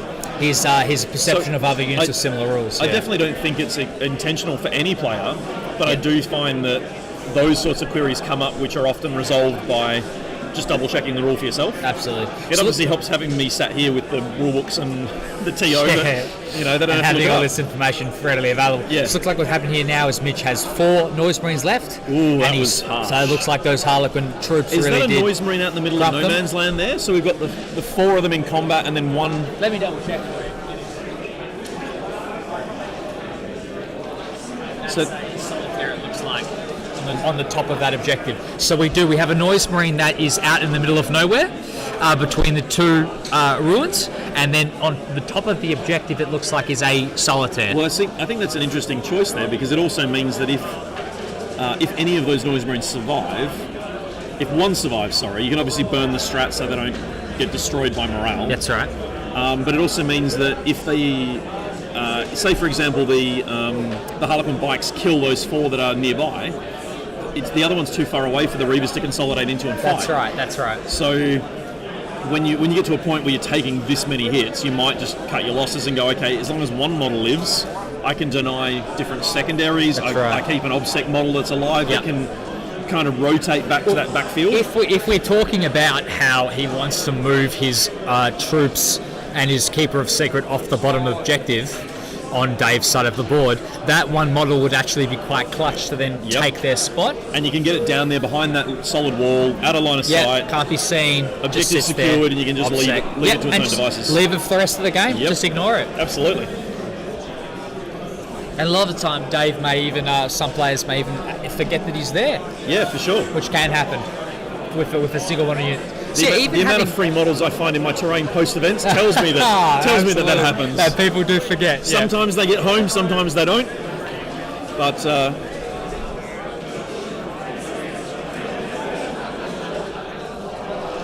think they're the last of the Noise Marines. So that's the last of the Noise Marines killed off by those Reaver jet bikes. And then we'll be, I assume, soon moving into the next turn, which is Mitch's turn. So Dave's just reapplying them to the base for a more visually appealing board. And then it will be Mitch's turn next, and hopefully he can bring something back. But Dave definitely has had an absolute ripper of a turn. Yeah, that's and, really... And has achieved exactly what he needs to, as we described at the start of the game. Yep. The thing that friends Dave the most are those Noise Marines and Shalaxi. And in one turn, he's been able to defeat both his 2... two of the key units, most key, most Well, we've also got destructive units to his army, I mean, at the moment, in terms of heavy hitters, you've only got that second keeper, and then there's the fiends at the top. Yeah, that's Dave's right. Out of the That's way. right. And it's Dave has definitely learned from the practice game. This is not. It's not out of the woods from yet. the look, it does look quite bleak for the demons, but Mitch definitely has a lot of things that he can pull off. We're not out of the woods yet. Yeah, he still managed to kill quite a bit, and those demonettes really are perfect for killing. Well, there's 20 demonettes on that elves. ruin to the left of that central objective. That's right. And that's just not something you want to have to. And I would be very surprised if they are unable to kill those 3 Harlequin bikes. I would agree. The amount of attacks that they spew out. Are they 4 each? They're 3 each. Okay, so 20 or 60 attacks. Yeah. I mean, they're only T4 with a 4-up invul and 3 wounds each. So you've got to get 9 wounds past the invul. 18 wounds, winning on 5s. Look, they've got enough dice. They should. Don't Maybe. forget, we do have smite that we can use various psychic powers and other things. Yeah, so I think we've just got a little lull in the game while Mitch is just off to the bathroom. Off to the bathroom for a second. Off to the bathroom for a sec. Is the clock on his time? That's all right. We'll give him a break, Tio. Yeah, fair give him a enough. break, all right. It's a 7-round event. Let the man have a beer. Fair enough. Yeah. Second. First and second. So congratulations. Huh? First and second. Well done. I think we deserve. The intent for this round was always to be first and second, and then everyone else is playing for third. Because I probably have to lose this. You think you're going to lose this? Interesting. He's about to jump in with like 50 hearts, 50 minutes. He is 60, right? killed 10. Oh, he's killed 10. Killed So 10. Dave says he's killed 10. Here we go, we're back. So we're back. We're back in business. So yeah, so as his opponent is describing, he still thinks that Mitch is in it. So my opinion of the Demons is absolutely that he's still in it. But as we described, there's ways that Mitch can still pull this back. As long as that Keeper of Secrets is alive, it really can. So that Keeper of Secrets, if left to its own devices, honestly, will be able to take care of Dave's entire army. Absolutely. That is now Dave's next priority, is to kill that next Keeper of Secrets. It has got the exact right combat profile to kill both Reaver jet bikes, Harlequin jet bikes, Harlequin troops, no matter what he wants. Yeah. Doesn't matter. 3 damage on its swords, 2 damage on its whips. It's perfect. The enough volume of attacks. Yeah, for it's sure. perfect at doing whatever it wants to do. So if left to its own devices, there, it will definitely be able to make to sweep Dave's army. So what Dave will have to hope for is that the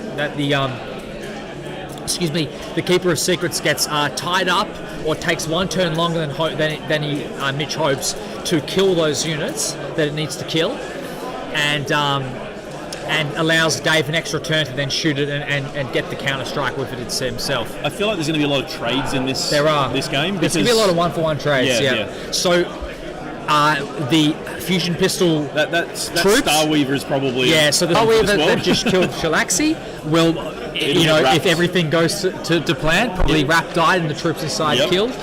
That's certainly what I'd assume. The Reaver jet bikes on the right to the so the Skyweaver's on the left. to the northwest of the the Skyweaver's to the northwest of the middle objective.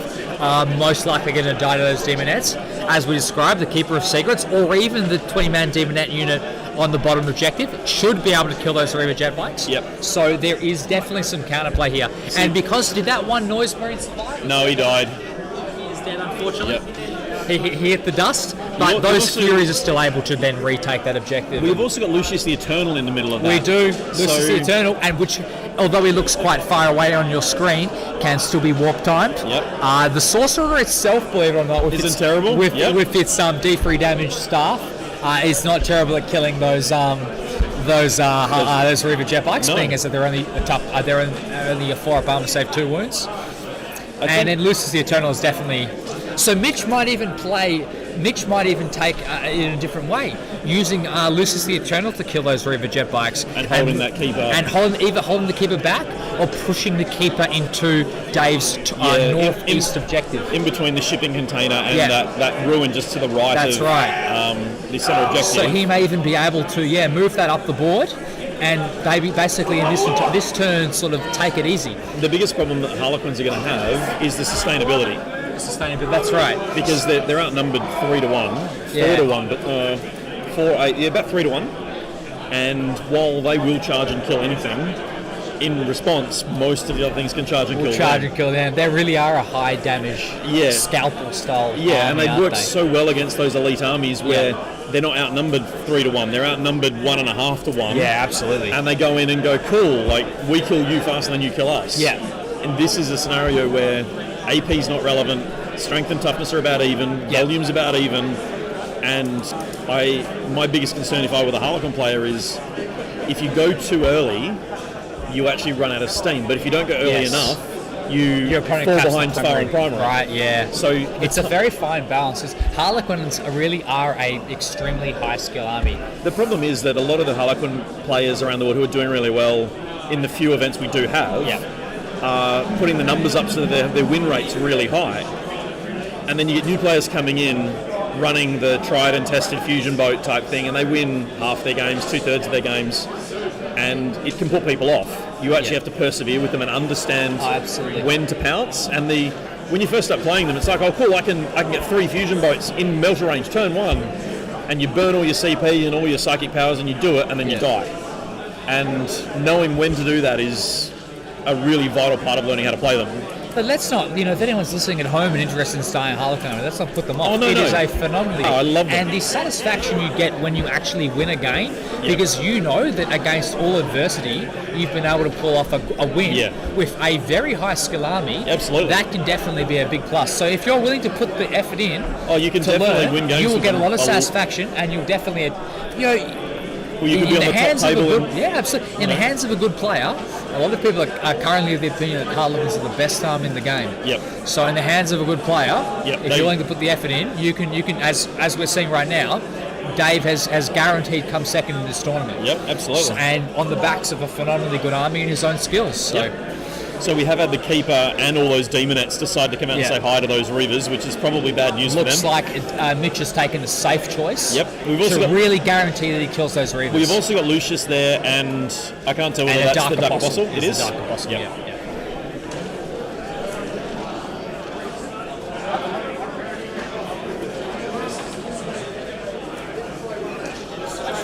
Sorcerer's been held back, which is the smart choice. The Sorcerer's relatively Which is easy to the kill, support, yeah. and you do not want sort of, with the Keeper. I mean, in my opinion, the Keeper of Secrets would have been able to take those Reaver jet bikes out by itself. Probably. Of course, the importance on killing those jet bikes is so extreme that you need to basically get as much in there as possible to get rid of them. This is something I talked about in a podcast, and I'm going to use the phrase again. Yep. It's called applying pressure to the table. That's right, yeah. And it's hard to articulate for me, but what this is going to do, whether he kills those jet bikes or not, is now not relevant. He's got Obsec Demonettes on the objective. Absolutely. And there is now a massive amount of pressure being applied to the centre of the table. Now, if Dave doesn't clear that, then he's going to lose the primary because he's never going to get hold more because Mitch has 2 others already held. Yep. And on top of that, depending on the secondaries, it can also deny more points in that regard. Yeah. So by forcing the issue and putting all of that out there and going, you know what, I don't need 20 Demonettes, 2 characters, and a Keeper of Secrets to kill a handful of jet bikes. No. But I get a pile in and consolidate from everything that charges, which lets me fortify and defend the place. You now have to chew through the unit to even get on the objective, and you have to come to me. Yeah. And I now have another I've got more units hidden around the objective, but if you come in and kill my 20 Demonettes, I'll trade you. And that's a game of attrition the Harlequins can't win. A Harlequin unit of 10 has to be able to do more than trade 1 for 1. Oh, yes. So it puts a bit of pressure back on Dave and we've seen that Starweaver transport at the top of the map now with Demonettes to the north and the south of it, alongside those jet bikes that are just out of frame. So at the top left there. This is sort of the issue that Dave has, is that Mitch sort of takes the centre of the board, Dave retakes the centre of the board. Mitch takes it, Dave retakes it. Unfortunately, in this game of attrition, Mitch has far more units. Yeah, that's a demon advantage. So there needs to be something that Dave can do other than the... Oh yeah, watch the replay. What are we rolling for? It was the 1. Hang on. It'll happen in a second. We've got a 30-second delay, give or take. Did you CP reroll it right? Yeah, it's just got It's just out of frame. Yeah.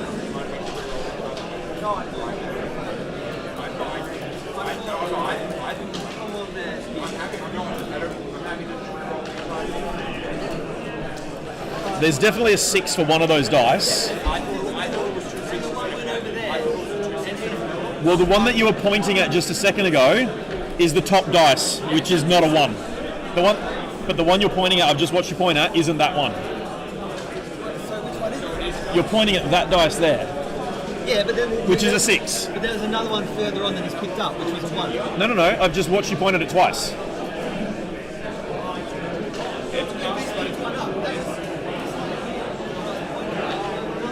No, the other one that he rolled is still on the table. It's right there. That's the first dice he rolled, and that's the one you're pointing to. No. That's the one you're pointing to. I can see them.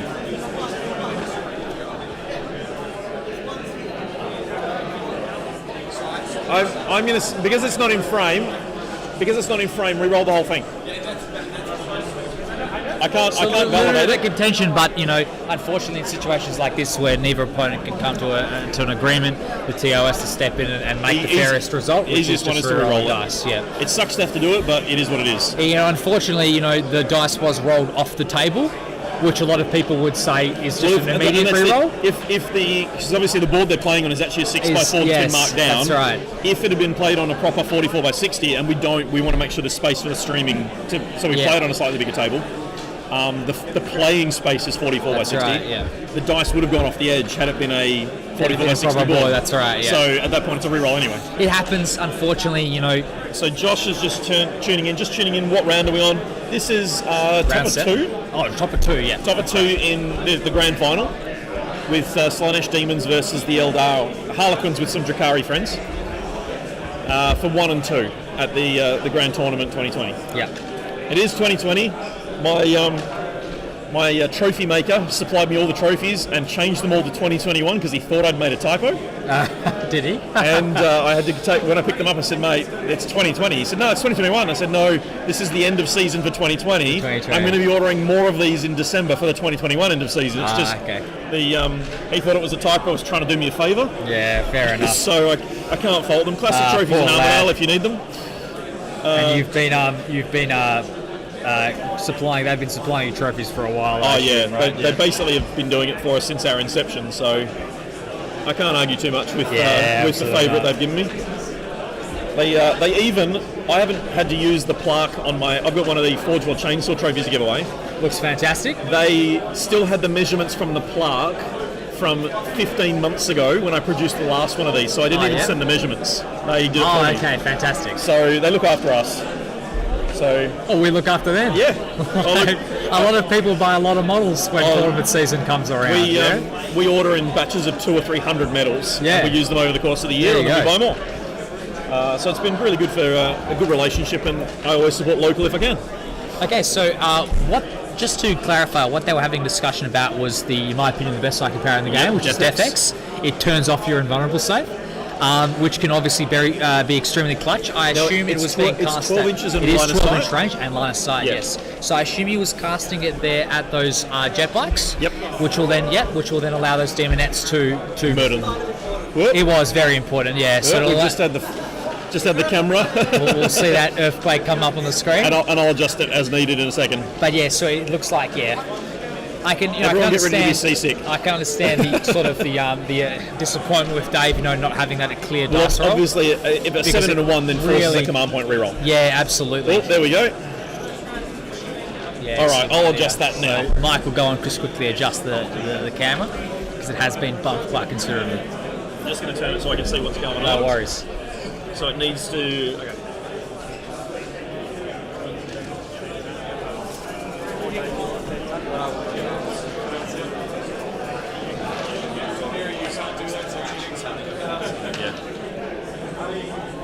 We'll see what we get now.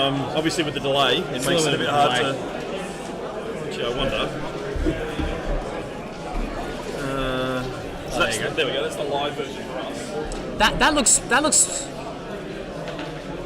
Yeah, that looks pretty good there. What's that? I would even maybe just cut off a little bit more of the Furies because they're not really doing anything. So it just gives a little bit of a zoom into the actual action that's happening at the top of the screen. Yeah, I would go for there. So what we've just decided is to cut off the bottom of the Furies because they're really just not doing anything. They're not really relevant to your entertainment, and focusing instead now on the top combat, which is which is currently happening right now, which is Demonettes versus Reaver Jetbikes and Demonettes versus Skyweaver Jetbikes.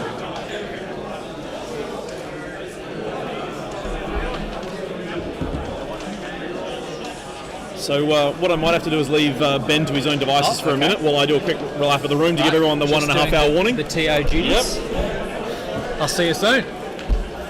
See, as I described, the Demonettes charging into those Reaver Jetbikes and those Skyweaver Jetbikes. In my opinion, Mitch may be biting off a little bit too much.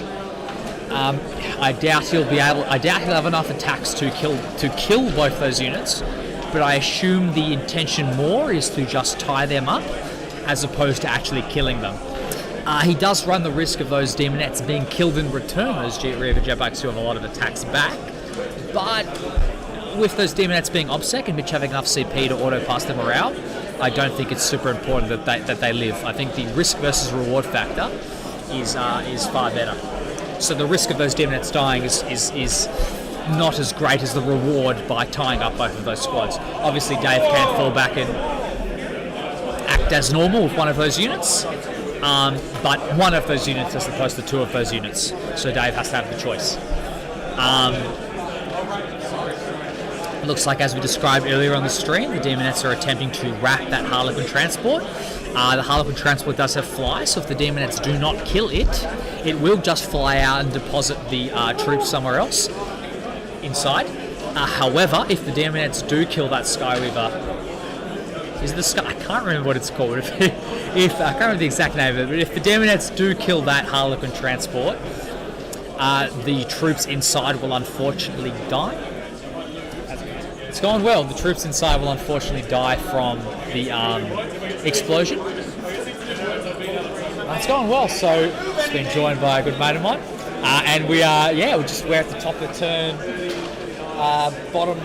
top of turn. Wait, what is it? Where it's the start? The person's going first on turn 3. The top. Fantastic. We're at the top of turn 3.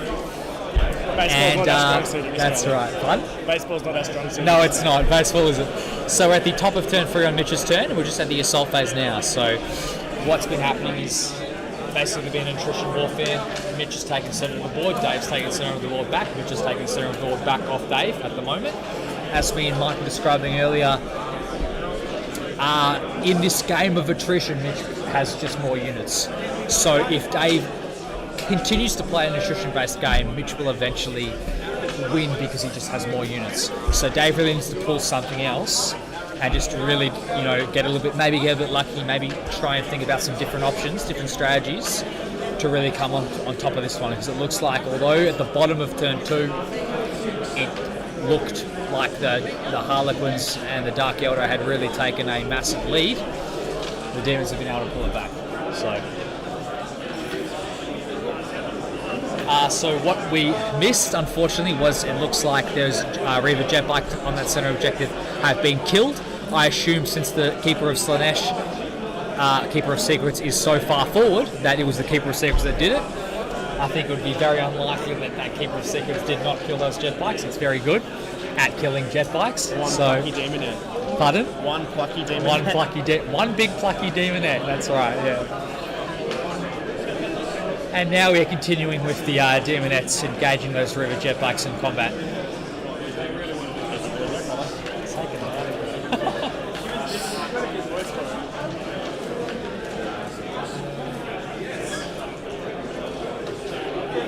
Is that Mitch? Is that demonettes? Is that demonettes killing the Reaver jetbikes? Is the keeper? So I did make a mistake, sorry, it was the demonettes that killed the Reaver jetbikes, and the Keeper is now attacking the Skyweaver jetbikes.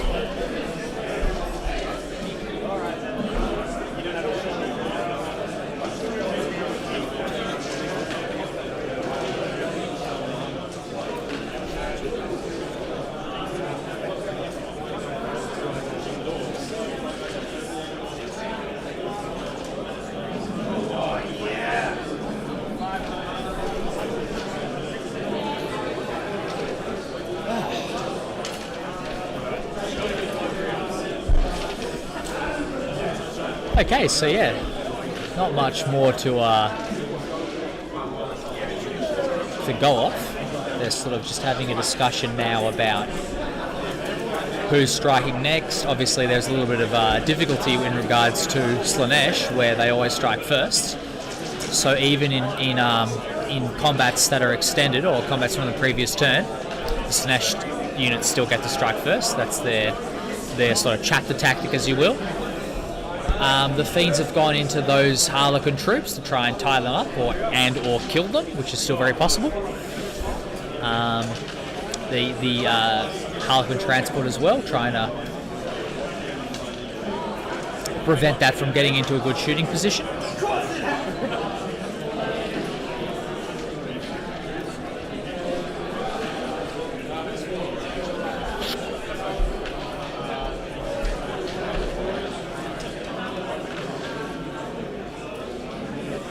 So yes, the Demonettes have attacked those Reaver Jetbikes.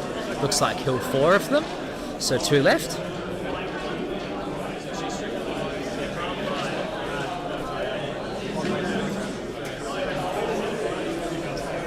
And now he is attempting to fight the Skyweaver, and he'll be attempting, as I described earlier, to kill it, and therefore trap the troops inside. Obviously, if Dave has the CP, he can use Desperate Breakout to get out of that transport, but obviously there's a risk there. More will die instead of them just getting out and no one dying. So, yeah. And here we are, is Mitch counting up the amount of attacks and about to roll the dice.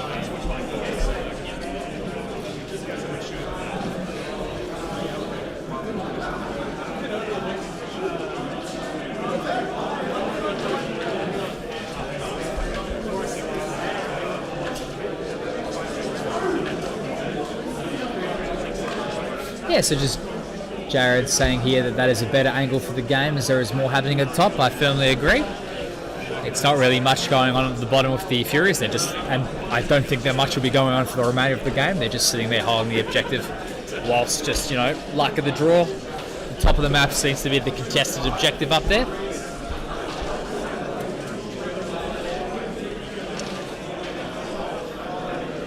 And it looks like the attacks have been made. The attacks have been made. The transport was destroyed. And Dave has used the Desperate Break, which you're about to see on the screen here. Dave has used the Desperate Breakout stratagem to get his Harlequins out of that transport, stopping them from just dying. So a good use of 1 CP in my opinion.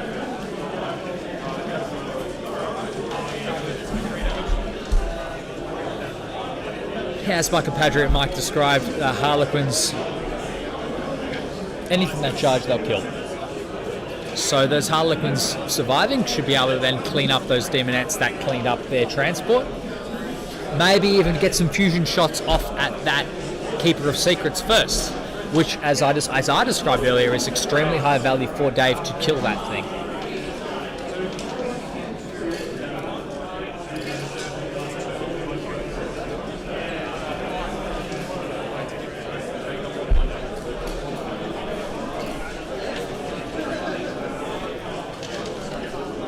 So you can see now on your screen is removing the transport and attempting to place the Harlequin troop, 5 fusion gun troops in a spot outside there.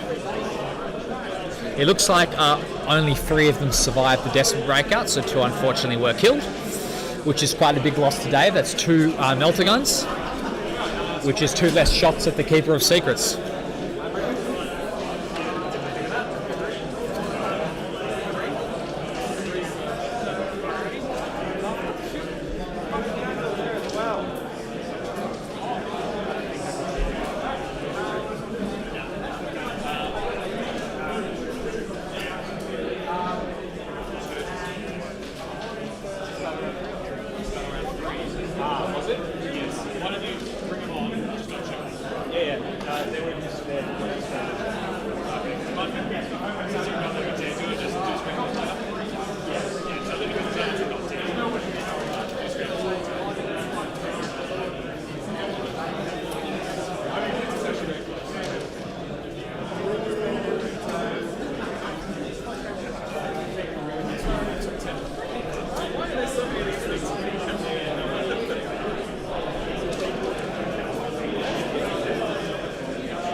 Aaron a quarter to go in the round.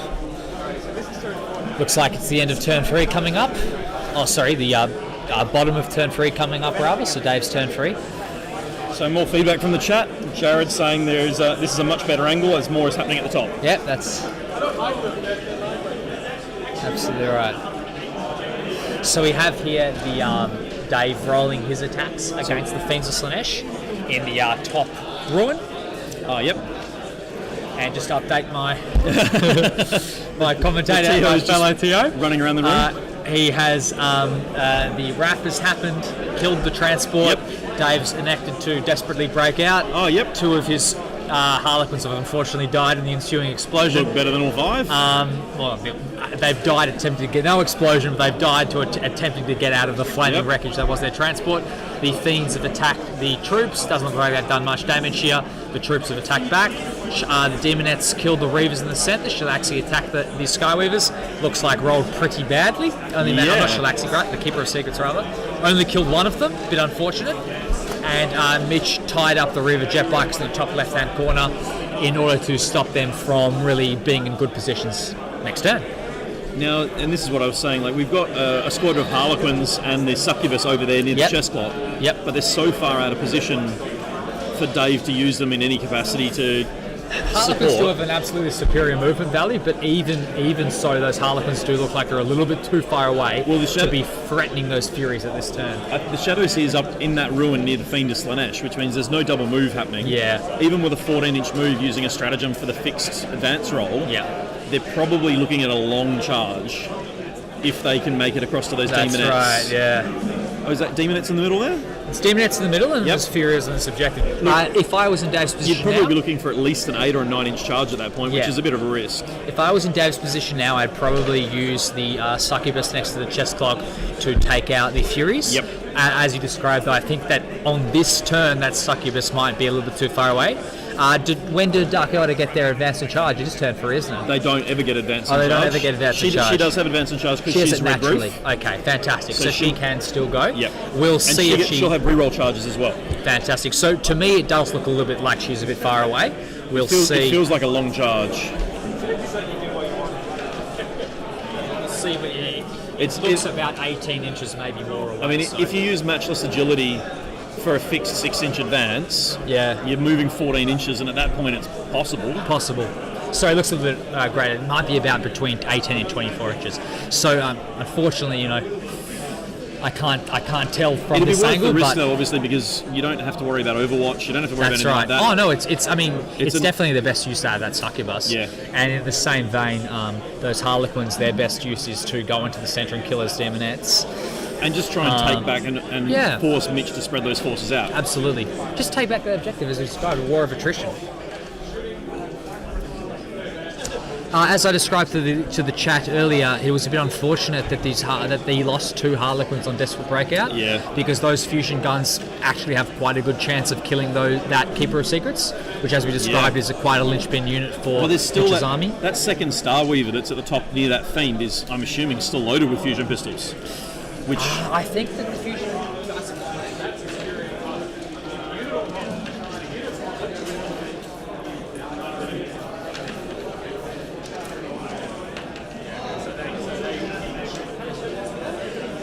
Yeah, so Mike is right. So that transport is up there, full of fusion guns still. So that will be able to get out and still shoot that Keeper of Secrets. Well, the good thing is they can disembark without a problem.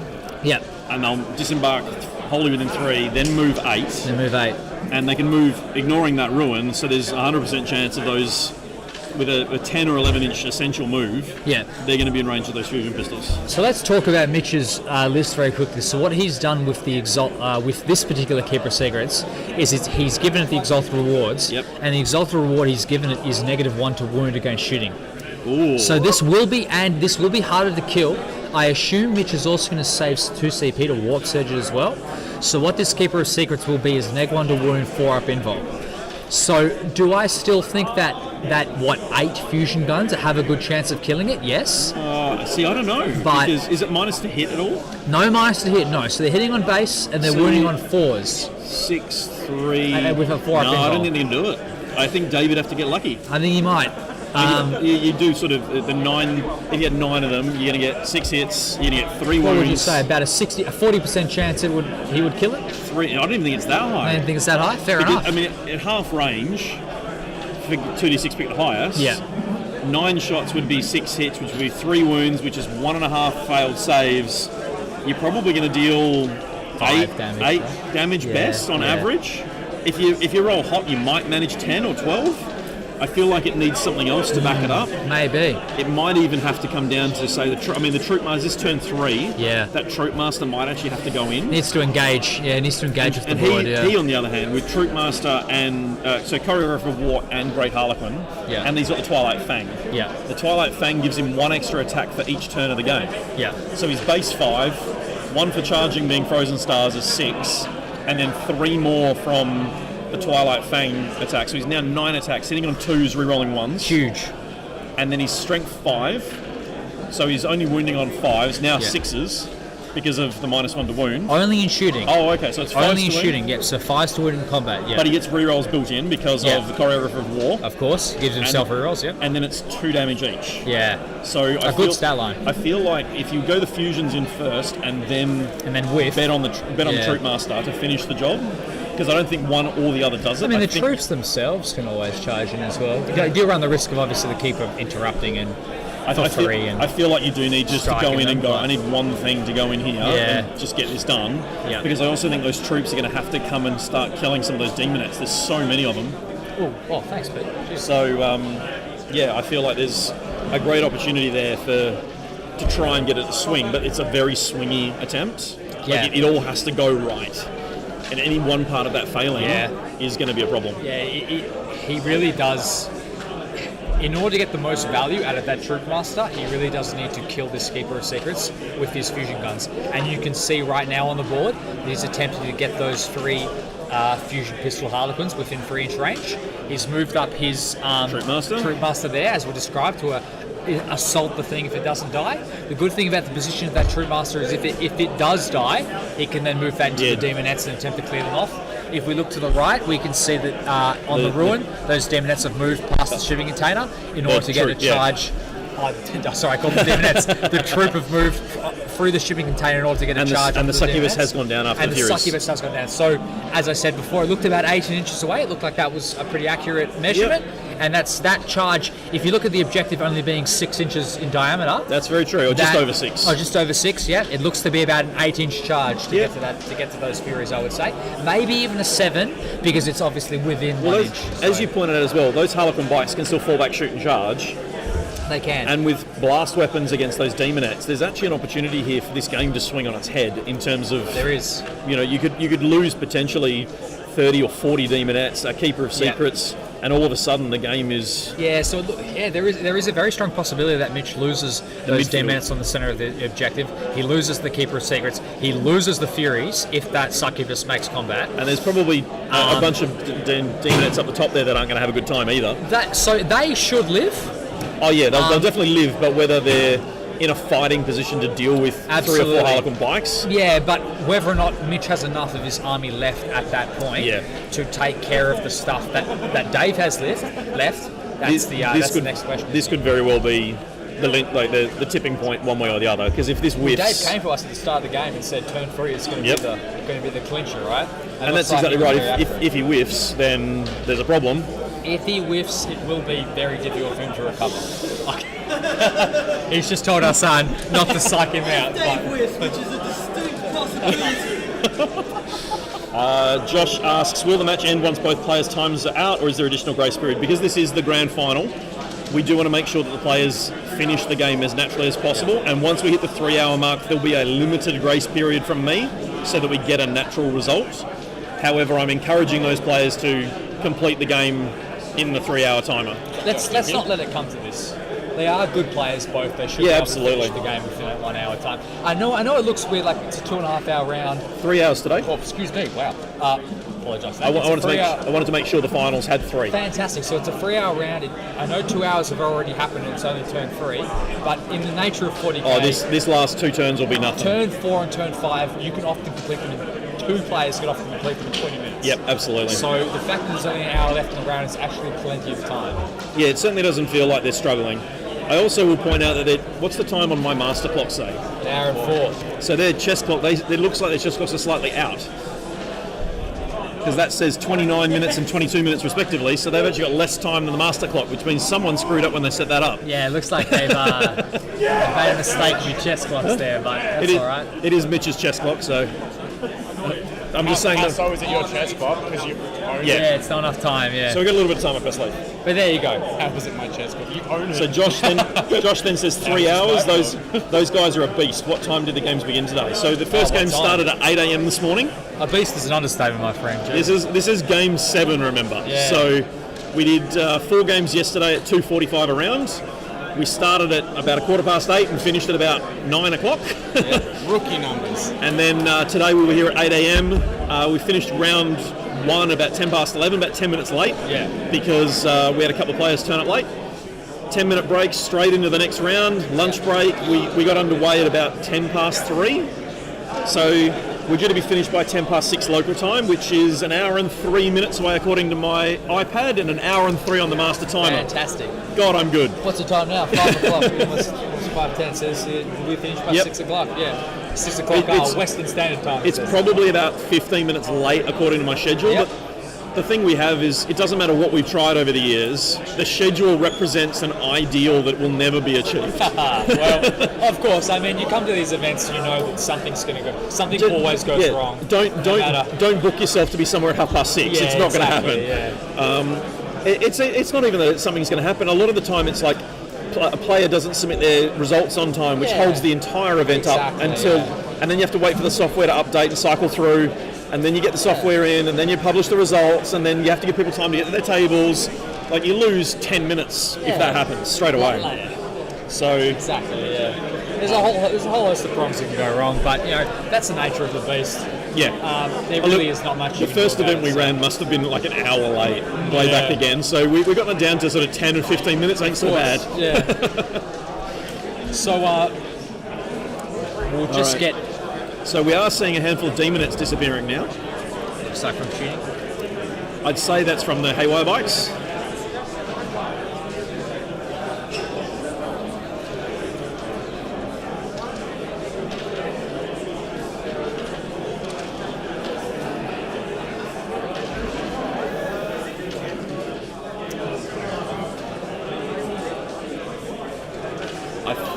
I believe the fusion pistol's whiffed. It looks like it. Yeah. It looks like, I mean, she took some damage. It Yeah. looks like she's taken 6. But I'll double check. oh, if you don't mind, that'd be awesome. So just to confirm for the players, the fusion pistols have all shot the Keeper of Secrets, and the Keeper of Secrets have survived on 6 wounds, which, with that many fusion pistols, I'm not a mathematical genius. I can't tell you off the top of my head if that is a reliable thing enough to Well, happen. I said 5 to 8, But yeah, like damage. So last one was involved, of course. He warp surged it. Yeah, look, yeah. If Dave was wearing a hat, now's the time to turn it. So yeah, unfortunately, there was a little bit of a But like- you know, like I the said- hope. We both agreed that he was looking for a bit of a miracle to put that to off. kill it off, yeah. Kill And it I think once, the Troop Master's probably the linchpin there, which just goes, okay, Yeah. stats-wise, I do this. If Yeah. I don't whiff, and you'd have to whiff hard with the rerolls to hit, rerolls to wound. It's got 2 damage, so he only really needs 3 of them to go through. And Yeah. the Keeper of Secrets is not particularly tough once you hit. Well, once you wound it, it's Yeah. not particularly tough, right? Look, Only it- 5 up involved. If Dave's got the CP to spend and it's vital, he could even add 0 CP, both of you? You have 1 CP. Okay, so that's not going to work. In that case, I can share my idea for you because they're not going to use it. All right. So obviously, there's a 2 CP strat that's +1 to wound. Yes. There's also a 2 CP strat which is +1 damage, but it has to be on the first infantry unit that fights. Ah, I see. So you could just turn around with that Troop Master and go, you know what? This needs to happen. Yeah. Here we go. I'm wounding on 5s, I'm now wounding on 4s with the stratagem, and I'm doing 3 damage every failed save. Here's Yeah. 9 attacks. Hitting on 2s, rerolling 1s, wounding on 4s with a reroll, failed saves 3 damage. Like, you could just jack it up. Yeah. Oh no, it's nothing incredibly important. It's just Oh, okay, fantastic. So, yeah, look, absolutely. There's those options where if you've got the command points, you can just burn them and go, no, this needs to happen. Well, Harlequins, one of the strengths of their army, right, is that they have so many like clutch stratagems Yeah. that really have limited uses, but that limited use comes up so often, right? Yep. So they really do have almost a stratagem for every situation. We And can it's see knowing, that. but it's knowing when to play them Yeah. and how best to utilise the That's right. result of that stratagem That's is where right. it becomes pivotal. Yeah, that's right. Indeed. So it looks like Dave's just finishing off the rest. Oh, it looks like he's charging now, actually. So the troops are charging 7 inches, or the succubus. Is that the succubus? Looks like the succubus charging 7 inches. Looks like it is gotten in there, so the succubus is engaged with the Furies. Well, once you're within 1, obviously. Yep. The Harlequins over there are charging 9 inches. Obviously getting in range with the This is an demonettes. interesting one. That's fusion pistols It charging. is, yeah. Now, they're charging demonettes, and you'd Looks like normally... they're charging both, actually. It does. Yeah, which would be a smart idea, right? Like as we described, it gives a little bit of You see, this is a really delicate scenario, though, because those Slaanesh demons have Ore Strike first. Yeah. If you have multiple units in combat, you have to then be very careful what you pick first, because if you don't go the Troop Master, you potentially lose the Troop Master. But if you go the Troop Master and you do kill a Greater Demon, you've now got Demonettes fighting Harlequins. That's right. It's a lot of concerns, So this is a really interesting moment, because you have to get enough charges off. You can't go 1 or 2. You have to go all in. Yeah. So that even though you're trading units on the exchange, as long as you pick the right units in the right order, you still win. Yeah. Well, I mean, so even though the risk is that Dave charged in, obviously he's already done this. He's charged in his Troop Master into the Keeper of Secrets. If his Troop Master goes first, kills the Keeper of Secrets, and then the Demonettes interrupt, as they are able to freely, and kill the troops, that is sort of still better off than just not charging the troops agreed. in at all. Yeah, for sure. Because the Demonettes may not do it, but they will definitely do it if they are allowed to charge. Yeah, for sure. Because they get the entire unit in a good position. Yep. Whilst in this case, not all of those Demonettes are in a fantastic position to hit that troop unit, and we'll just have to see. You know, there aren't that many Demonettes in that unit that there is a chance that there's some janky 4-up rolls could definitely save Dave here.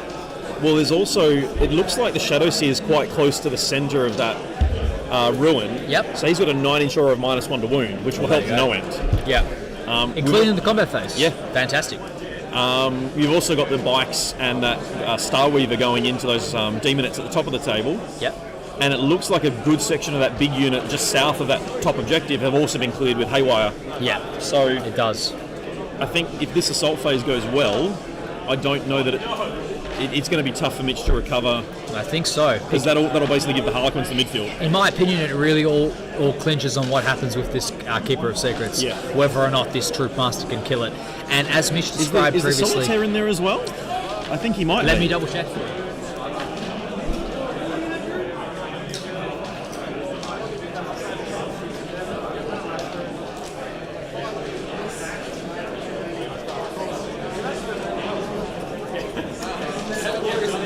Unfortunately, what has happened, just to update you all, is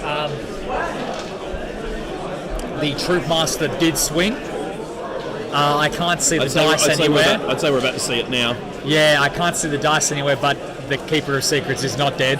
How And the does that Keeper work? of Secrets has chosen to interrupt and is swinging at the 5-band fusion troops. So unfortunately, this is the darkest timeline for Dave. Yeah. And it's not looking good for him from this point on, unfortunately. No, that There are still ways to recover. You know, all those 10 Harlequins in that ruin to the There's the still left. 10 Harlequins over they there. did fail a charge, sadly. They did, of course, yeah. The switch would have been very That would clinch, have again tipped it over. Absolutely. That succubus killing those Furies down the bottom when we get to it, that's actually quite extreme as well, because Mitch doesn't really have a good unit that can reliably kill that succubus in one turn. He can send Lucius the Eternal in. That's what I think is probably... which he, of course, will. But the succubus does a free up invulnerable save in combat. No, only a 4. Only a 4. Okay, only a 4. Only a 4. But even that is still quite good. Okay, that's cool. Thank you. Even that is still quite good. Oh, look, So Lucius' ability to she's kill also that D3 succubus. damage. Yeah, Lucius' ability to kill that succubus is not... It's not a guarantee. It's not guaranteed, yeah. She may actually end up killing herself. If he can deal some wounds and then he passes a couple of saves before he dies, he bounces mortal wounds. That's whenever true. He passes a save. That's true, yeah. Armor or invulnerable. But Mitch needs to do more than just kill that succubus. He needs to take that objective. Yeah, absolutely. So, hopefully a Fury can live. You know, again, Mitch can roll some janky 5-up saves. Oh, we're down another Here we wound go. on the keeper. Yep. So the keeper has struck against the troops and only killed 3 of them, which is quite low. It feels like they're just cuddling each other at It this kind point. of does, yeah. Troop Master whiffed. Yeah.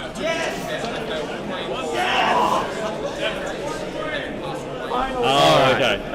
And the Keeper of Secrets interrupted against the troop and didn't do very much. Just killed 3 of them. Only killed 3 of them. It's the impulse. It feels like both of them are just rolling hot at the Well, moment this for is saves. this is why GW are trying to get rid of 3-up involves, because Absolutely. 4-up involves are janky enough. Yeah, armies of 3-up is ridiculous. Yeah, I mean, you can look at the top tables we have. The top tables, all of these armies basically revolve around invulnerable saves. Yeah. So if then we start having this absolute oversaturation of 3-up invuln saves, they will just take the top spots as well. So. And I think that once you've got, I'm really keen to see what the Death Guard do to the game in terms of durability in that midfield. Because if they can weather a storm of Slanesh Demons or Harlequins and then fight back, then you'll see those sort of low toughness invul save armies that rely on that jank slowly start to decline. Yeah. And you don't want them to disappear, but you also don't want them being... Like, you don't want any one thing being the ultimate answer. But depending on the strength of the... looks like we've got a bit of buffering happening. Depending on the strength... still it looks fine here. Depending on the strength of the Death Guard Codex, that really might be a turning point in the meta. So... Yeah, I think the network's struggling a bit at the moment.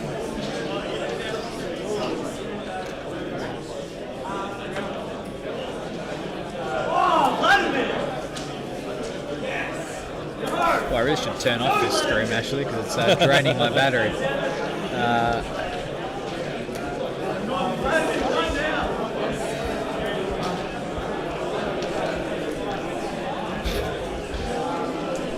Just gonna pick me up like my phone. Yeah.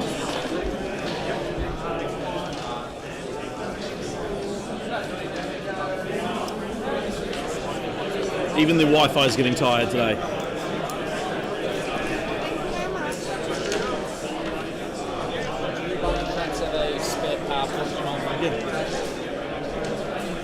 Thanks very much.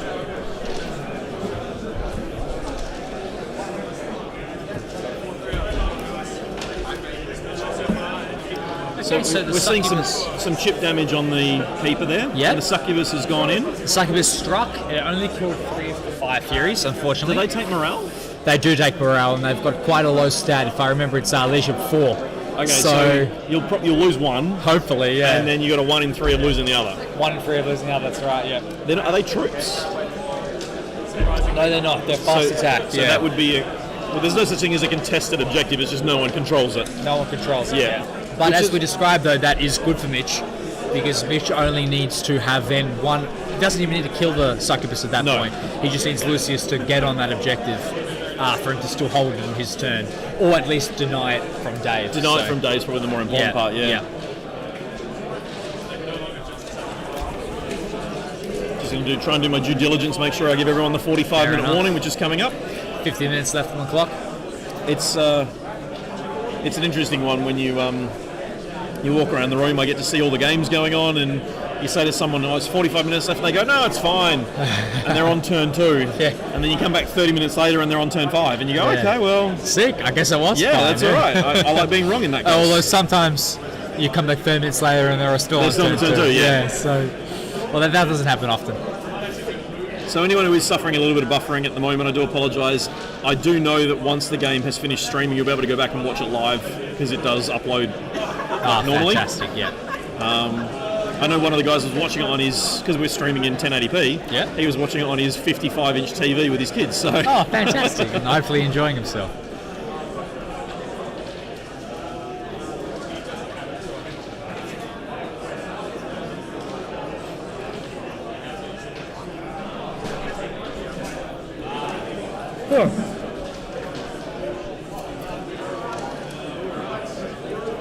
Well, there goes the... there goes the demon that's holding the top objective. You forgot to charge the Solitaire. So it looks Where like is the Solitaire? Next to the Sorcerer. Oh, that is actually... No, it looks like there's been a little bit of a mistake. Yeah.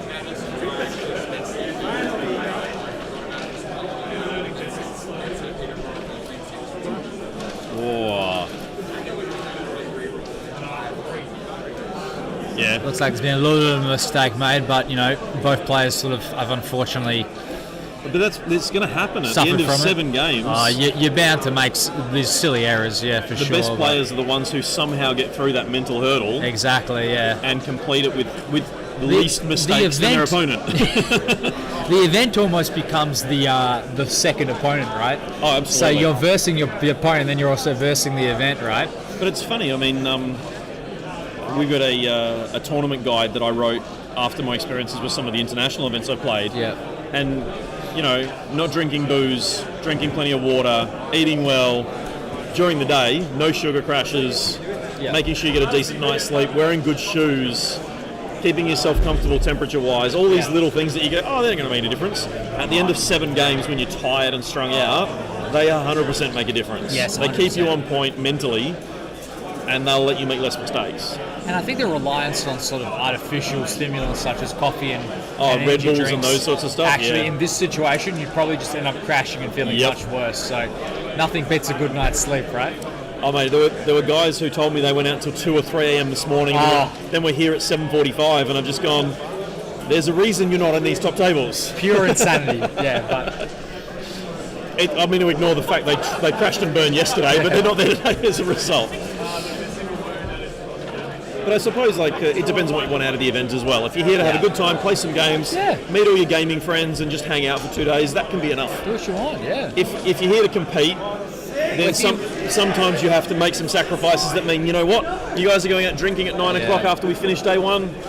I might come out for 1 drink and then go and turn it in. If you want to give yourself the best chance of winning as you can, then this is what you need to do. Yeah. It's like that, But how can you take it so seriously? At the end of the day, it's... Yeah. I've got the master clock here, so we're going to go by that. There's 46 minutes left on turn 4, You guys will be 2 turns left, so don't worry about that. Yeah, we're fine.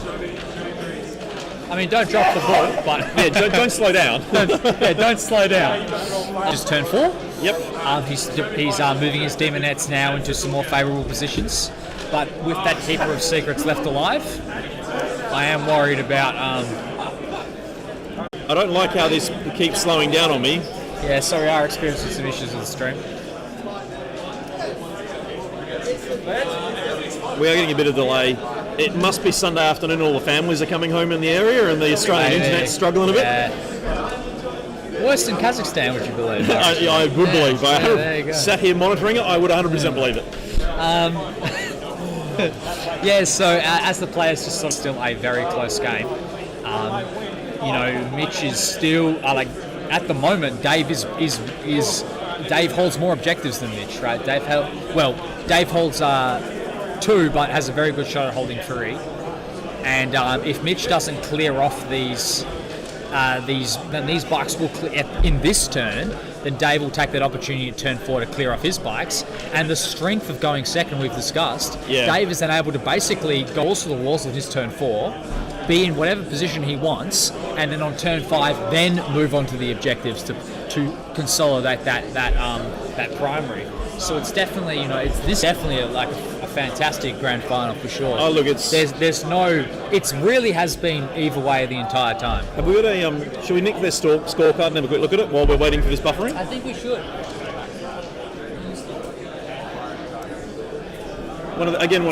So we've got actually that's looking a bit rough for Dave in the early It is game. looking a bit rough. So Mitch is currently on 30 battle round points to 5 to Dave. For the primary scoring, The primary. On secondaries, Mitch has scored 6 for domination, 6 for priority target, and 0 for assassinate though. So Dave has done a really good job of protecting his characters. I have a feeling Hell will probably be dead, and the Troop Master will probably be dead. And that succubus is probably not going to be... That succubus is not long for this world either, I would think. So that's a 9 points there, but so far it's been doing all right. He has 3, that's priority target. Priority target, right. 6 for priority target, and then obviously 3 for assassinate. So the secondaries that are either very even or slightly in favour of Dave, but from the primaries, it's definitely rough. Mitch is definitely Dave scoring 0 primaries in turn 3. Yeah, it's going to be a Dave solo if you hear us. Yeah, All my monitoring says it's working fine, but we are getting some buffering. I do apologise.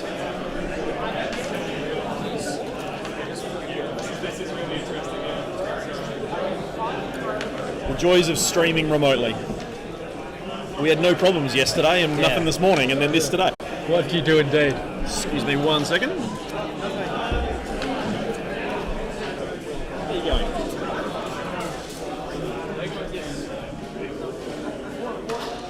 So I apologise for the buffering, but what we have now is we have Mitch pulling out his demonettes that were hiding to engage the Scove jet bucks on the top of the objective. We have him pulling out the objectives, the demonettes from the centre of the objective down, to Dave's bottom right objective where the succubus is on, to either try succubus or at least obsec that objective. Shalaxia looks like we'll be staying in combat with those troops. We have a stratagem, psychic power rather, where they can fight as if it's the combat phase in the psychic phase. So you target a unit with this psychic, and that unit may fight as if it was the combat phase. So that Keeper of Secrets can actually get 2 combats out of this turn, and if he kills those the stuff in combat with it right now, then he can just charge something else in the charge phase. So it is an A+ to cast this power, but if he gets it off, pretty extreme value out of that. As we talked about earlier, those demonettes. Sorry, I keep getting confused. Those Harlequin troops that failed to charge, the ones on the right-hand objective in the center, a right-hand ruin in the center of the board, them failing to charge those demonettes on the center objective was pretty unfortunate for Dave there. It looks like right now is Mitch is casting that Sucker Power I just talked about. He did get it off, and he is going to fight right now with that Keeper of Secrets. Yeah, failed to deny, unfortunately, so he is going to fight now.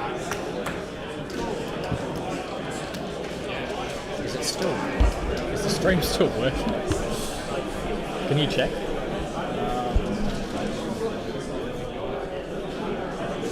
I mean, yeah, it looks like it's working. Just buffering online. Careful, family-friendly stream.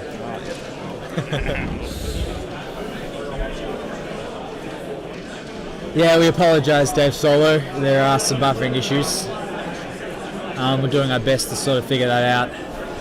If you once this game is over, the video will upload in full without the buffering issues. So if you miss anything and want to go back and have a look at it, it will be fully buffer free once everything's finished.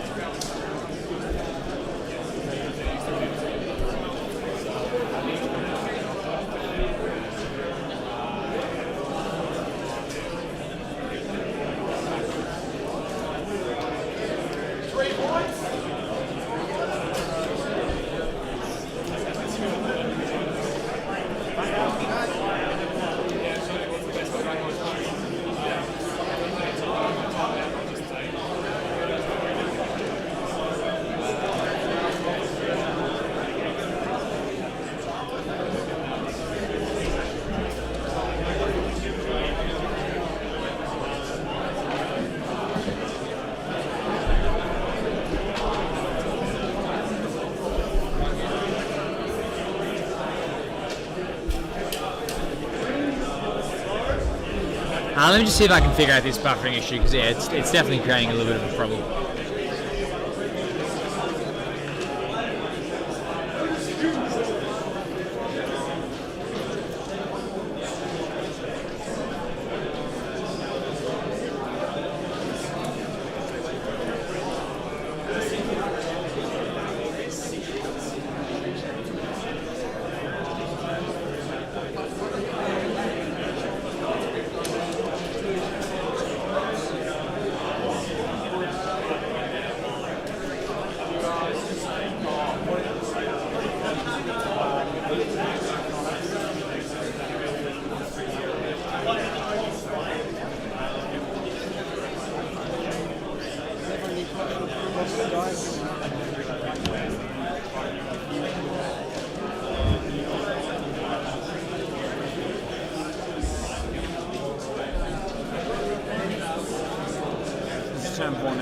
It's turn 4, yeah. Top of turn 4? Top of turn 4.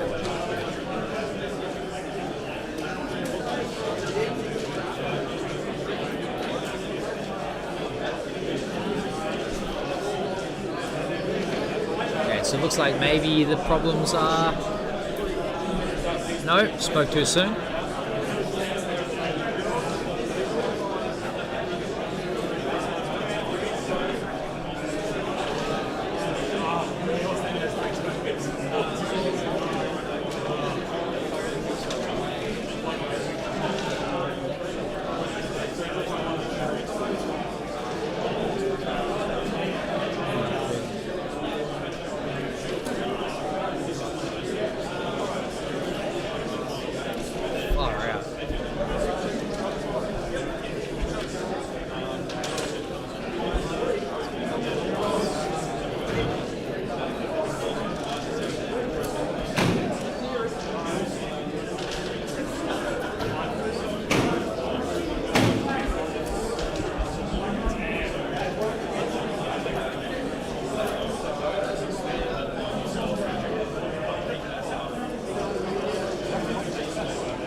Okay, what I'll do is I'll still try and give some commentary for anyone that's watching it from at a later date.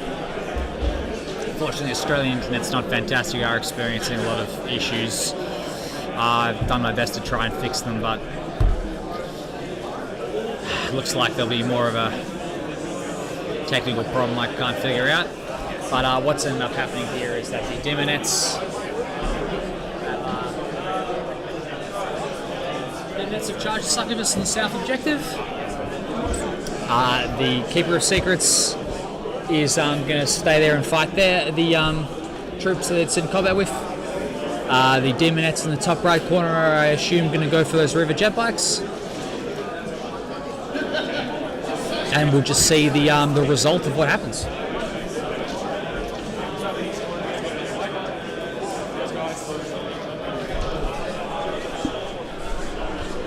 No, that was not enough. Yeah, it was. I said 1, 2, 3, 4, 5, 6, 7, 8, 9, 10, 11, 12. Yeah, so that's only 4 to go. 1, 2, 3, 4, 5, 6, 7, 8, 9, 10, 11, 12, 13, 14, 15, 16, another 8. Yeah, four dudes. Oh, yeah. Sorry, I thought you had 4 dice. 3s. And 4s, different. If it matters, neg 4. Oh, no, it doesn't matter. Okay, then 3, 6, 9, 11 saves. Neg 1. So 4 pinballs. My bad. You've actually got to pay for yourself in the 2 days.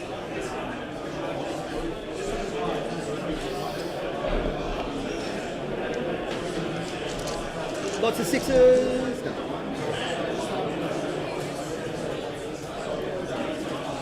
I get so in that turn I got 9 for assassinate. Yeah. Damn solitaire. Just getting the charge. I get 3 more for domination. Yep. I get 3 more for priority target. Your turn, you have I get 1. 5.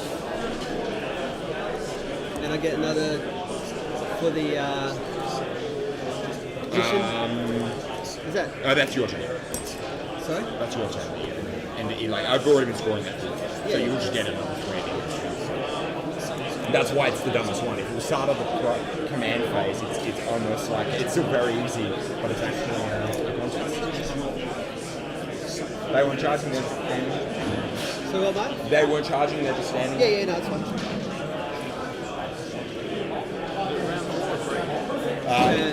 Dave's round 3. Yeah, then my 3. These guys will advance. One CP.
Out of his bum.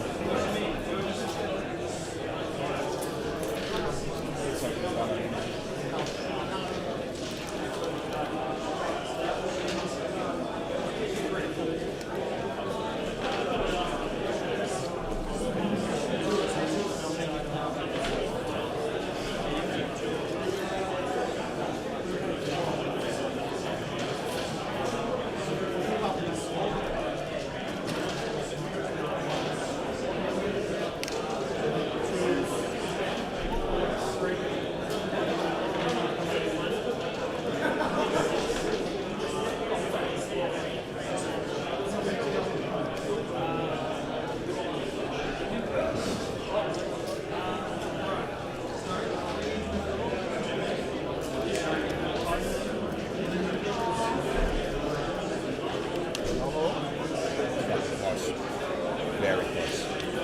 It's a really good top table. I hope for the audience at home.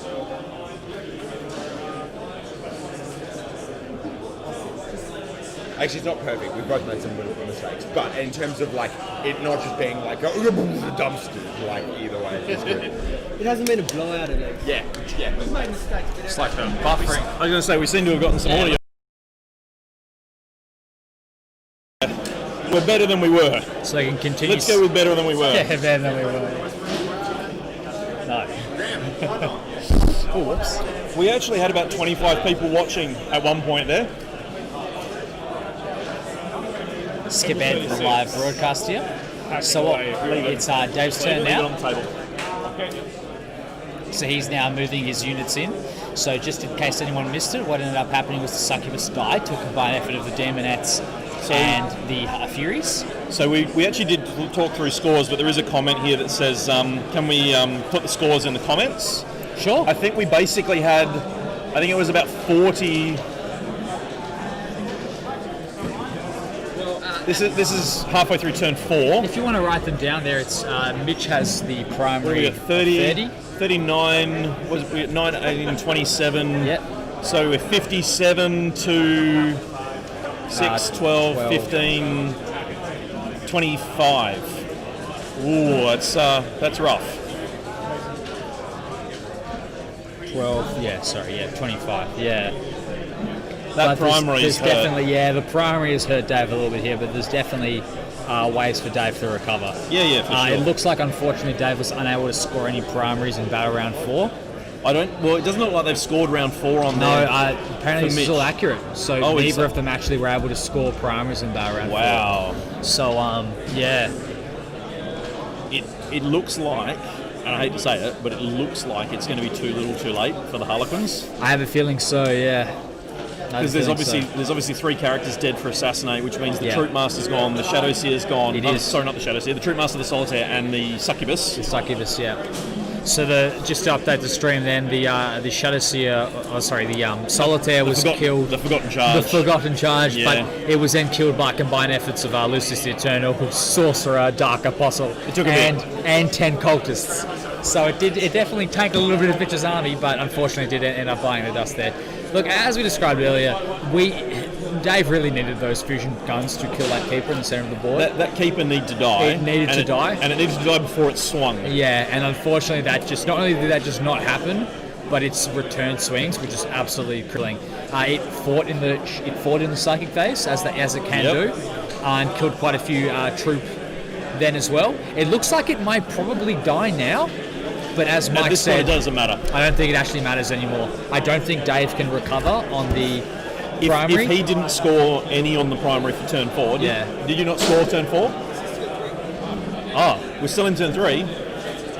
Oh, okay, cool. All right, so my mistake. It's still turn 3. So okay, in that case, this is obviously the combat phase. yeah, So Mitch is going to be scoring at least 10 on the primary this turn. Actually, it'll be 15. from the looks of it, it will be 15. So Dave only holds 1 objective. Which means that Mitch holds 4 right now. At that point, Mitch maxes out primary Yeah, now. he does. I think for Assassinate, I think there's only 3 more points available to him, which is the Shadow Seer. Domination, he probably scores. Yeah. Domination, he would. There's almost nothing that Dave can do to take off.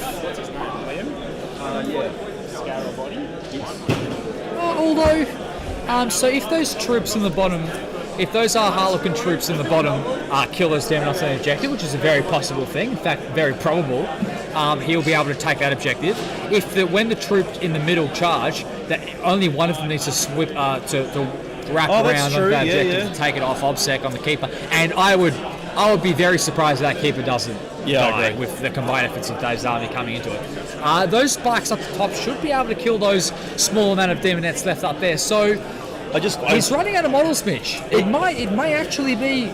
Look, Mitch is definitely running out of models, If it but is only turn 3, it may actually be enough time. I mean, if Dave picks up 15 on the primary for 4 and 5, then he's in with a shot. If he doesn't, then it's like, if he doesn't score 15 in round 4 for the primary, and say Mitch only gets 5, if Mitch scores 5, Dave scores 15, turn 5 gets interesting. Yeah. If Mitch scores 10 and Dave doesn't score 15, it's basically over at that point. Absolutely. I think it's too little too late. And I mean, we're seeing the charge right here now for the Harlequins on those demonettes. The problem that we have is that and we can see as I described earlier, the Harlequins connecting. The issue though is that Dave really has a choice that he has to make. Does he strike with the Harlequins on the keeper first, which allows the demonettes to clear out the troops on the bottom? Or does he strike with the troops on the bottom first and then let the keeper interrupt? And hope the keeper whiffs again. Yeah, so this really is quite a choice. I think either way, Dave is going to get one of the objectives. Yeah. But Mitch is going to score 5 for his primary in round 4. Yes, because he holds 1 objective. It is only 1 objective to score 5, right? So he's always going to get 5. There's a chance for 10, and there's a really low chance for 15. It's 2 for 10, yeah. So if one demonette lives on the top left objective, basically those middle objectives, all 3 of those middle objectives are going to determine what points he gets. That's right, yeah. So if one of those demonettes on the top left objective lives, then he'll get 10. Yep. Which I think will put Dave out of the running. But if he does manage to kill those demonettes and only give Mitch 5, I think we're still back in the game. Yeah. It looks like as well that so look at Dave hasn't scored his turn 3 engage on all fronts. No, he's only going to get 2 points for that though at the moment. It looks like only 2 by my count. Yeah. He'll get assuming something lives in that bottom and that top left and bottom right. Yeah. He'll get 2 points there. Yes. Assassinate. He should kill the keeper. Is the keeper a character? Absolutely. Yeah. Keeper's a character. Yeah. So that's another 3. The first 3 assassinate he got was from killing Shalaxi. Ah, okay. Yeah. So 3 more for the keeper. Yep. The sorcerer is another 3. The darker boss is another 3. Yeah, but they're in Or another 2 rather, because they're well, they're in no threat anyway at they the aren't. moment. No. The thing is, there goes the keeper. so that's what Dave has decided. Dave has decided he wants to prioritise killing the keeper. I do think that's the right decision. I'm torn with it. You torn? Yeah. Well, I guess we'll see. Now that the demonettes are going to strike, we'll see what happens. I feel like the keeper was unlikely to finish what was there at least in Dave's turn. Yeah. Now, if he doesn't kill the keeper, as long as one Harlequin hangs around on that objective, he's still obsec. That's correct. Yeah. So he doesn't necessarily need to kill the Keeper of Secrets to score that, or deny Mitch scoring it, more importantly. So at that point, I would have taken the bottom combat, aimed to clear the bottom combat, warn the Keeper's attack, safe in the knowledge that I'm probably going to... You only need one guy to live. I only need one guy to live. Yeah. And then force it back to, at best, 10 points for Mitch. I think what Dave was considering is that there's not much in his army that can kill the keeper. Dave's head messing with the camera there. There's not much in his army that can kill the keeper. Well, that is there's true. Plenty in his army that can kill those demonettes. Yeah. So I think that's what he was considering. I'm going to try and sort that. Just going to attempt to sort out the focusing issue. Oh, Mitch! Focusing on my hand, and it normally resolves it. Oh, you should have it. You guys should be doing it, not us. Come on, catch up with me. 30 seconds. All right, looks like we're okay. Now Mitch is going to knock it. Thanks, Mitch. Oh, that's terrible. You might want to break that. Yeah.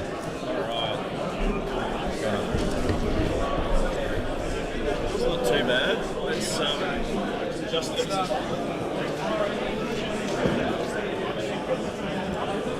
Promise won't know for 30 seconds, right?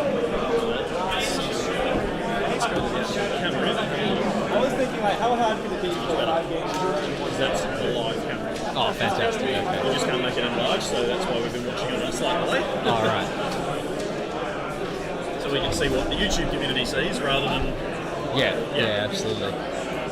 Is the audio synced? The audio is synced to the YouTube though, right? Synced to the Synced to the YouTube. stream, yeah, okay. Look, it's one of the foibles of live commentary means that sometimes we know something's going to happen 30 seconds before they do. Yeah, But at the same time, it gives us that opportunity to kind of fill in some of the gaps with absolutely. our comments and thoughts. Yeah, we can sort of talk about all the different options knowing that something's going to happen, yeah.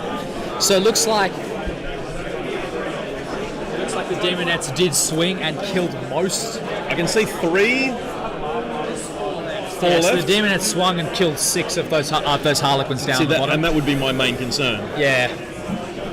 So Mitch is definitely going to score 10 points next round, potentially 15 if even one Demonette lives in the top left. Yeah, he's gonna be those killed bikes. with See, the fame. problem is the bikes just don't have the volume. No, they don't. And all it's going to take is a couple of decent invul saves, and A couple of janky rolls and there's the game, unfortunately. Yeah. well, if Mitch can max out the primary there and pick up like another couple of points in dominate, Yeah. he doesn't even need to kill the Shadow Seer at this point. No.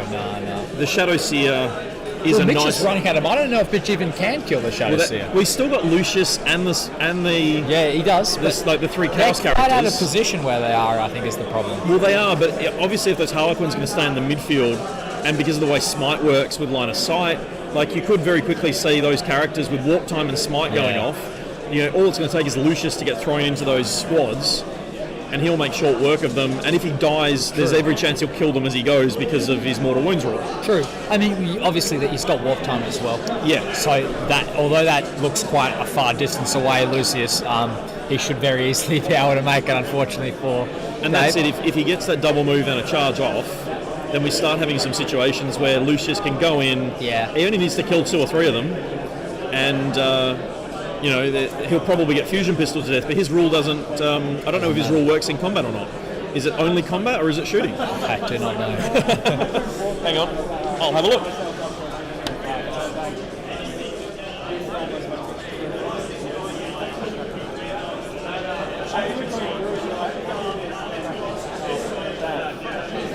Dave was able to kill those Demonettes on the top left objective, so Mitch will be scoring a maximum of 10 points on his next turn. Yep. However, never forget that Dave still has quite a few models left here. He should be able to clear out those Demonettes, especially as the troops have already struck and killed a lot of them. So Mitch really is running out of models. Well, that's it. The cultists at the back of the board aren't really going to be achieving anything. No, they're not. So Lucius's rule for bouncing mortal wounds only affects the fight phase. Okay, there you go.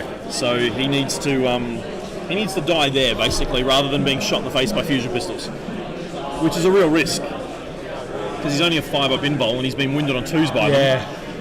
So Does Dave have any fusion pistols left?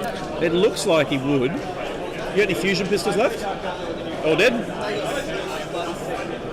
Oh, okay. So they're all dead by the keeper. So that starts getting interesting real quick.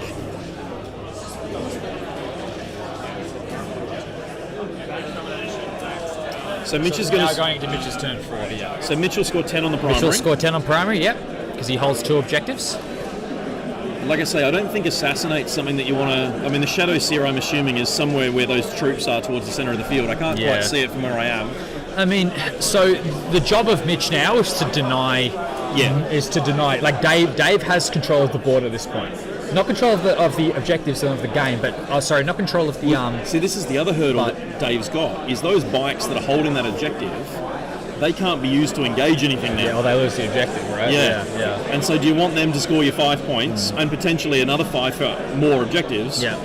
Or do you run the risk of running them away to try and clear another objective in the hopes that you can trade 1 for 1? Well, I think what Dave... This is what's this transport The called? Starweaver? The Starweaver. I think Dave will be able to maybe replace the bikes with that Starweaver. Well, there's so still move the cultists. Starweaver on. Are those models in the No, top? there's They're all nothing dead? up. No, they're Okay, all they're dead, yeah. So there's nothing... Oh, we got some Demonettes going up there. We got 2 Demonettes on that objective now. There's still 2 Demonettes in combat with that Starweaver. Well, they've just fallen back onto the objective at the top. Have they? Yeah. So there we go. Just happening on Mitch camera will be now. scoring 15. Well, no, Yeah. because it's scored in his command phase. But what it does do is stops Dave scoring it. Oh, but this will be Dave's command phase. Huh? This will be Mitchell's command phase. Yeah, because this is Mitch's turn 4. Sorry, yes, my mistake. So it's going to stop Dave from scoring 15 in turn 4. Absolutely, yeah. Which is, as I said, Dave has control of the board at this point. It's Mitch's job to just deny as many points as possible and just keep his lead, hold on to his lead. Even if he casts walk time on those cultists near Lucius, and flings them up onto that midfield objective, and just goes for points. Now all of a sudden, Dave you're gets not 5. Yeah. Well, now you're denying another 5 there, and you're still there's every chance you could keep Dave to just 5 points. Well, I think that's actually a fantastic idea because the way that Dave wins is by killing Mitch's characters. Yep. If he continues to hide those characters, in fact, we see fall it back through the reachable wall. Yeah, absolutely. We see at the bottom left that ruin. We can move. Mitch can very easily move his characters behind that ruin. What did you do? I just got myself 5 points. Assault. Move the and let's look at that. Looks like what he is doing. So he's going to attempt to move these cultists onto that center of the objective to obsec it away from Dave. I assume he'll then hide his characters as well. So he's made a 5-inch advance roll. So he's definitely obsec that objective. He'll probably then move his characters away, as we described, and just as we said, deny Dave that additional 5 VP. So when it is Dave's turn, it'll be a maximum of 5 VP on his turn 4, because Mitch obviously can do nothing about the top right objective. So Dave will always have that one. But he won't have the centre anymore, he won't have the top left, and he won't have the bottom right either. The score's not been entered. Oh no, it has now. So what do I need to do? My bar was down, it's 15, not 10, so it doesn't change the result or anything.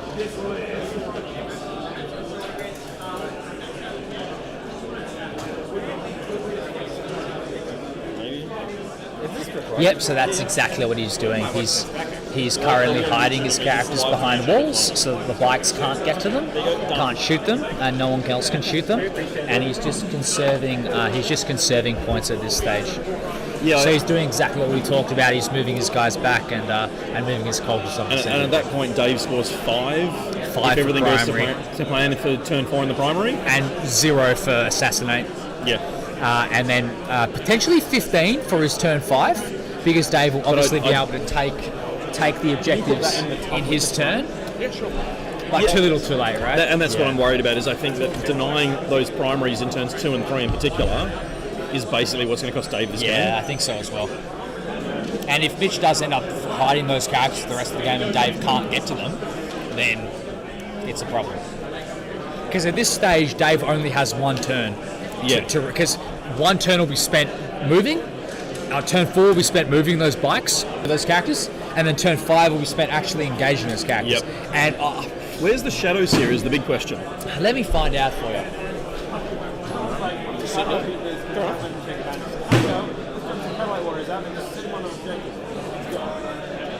Come watch the game that I should have been in. Shadow Seer's So he's in that group of Harlequins? In that group of Harlequins in the centre, yes. So the Twilight Pathways casting range is only 6. I see. So I roll with this one on me. Yep. If it was me, I'd grab that bike unit and I'd fling them with their movement into the centre objective. Okay. Within 6 of the Troop Master. Yep. Then in the psychic phase, I'd Shadow cast. Seer. Shadow Seer. Then I cast Twilight Pathways on them immediately, and then move them another 16 inches down to those characters. Okay. And then Do you think that's enough movement though to get over the ruins in this turn? Because that's my concern. That's look. You're going to be playing Hail Mary at that point. Yeah. Because you can string them out. That is the thing. They're on 16 bases, Yep. and you only need one within 6. Right. So with a move in advance, they got a 22-inch move. You fling them 22 inches in like a sort of a straight line, so that the Shadow Seer. No. Family friendly, Mitch. Family friendly stream. Jeez. No, I rated it not for suitable for children. Okay. It's All fine. right. All right. But I prefer not. But here we are. So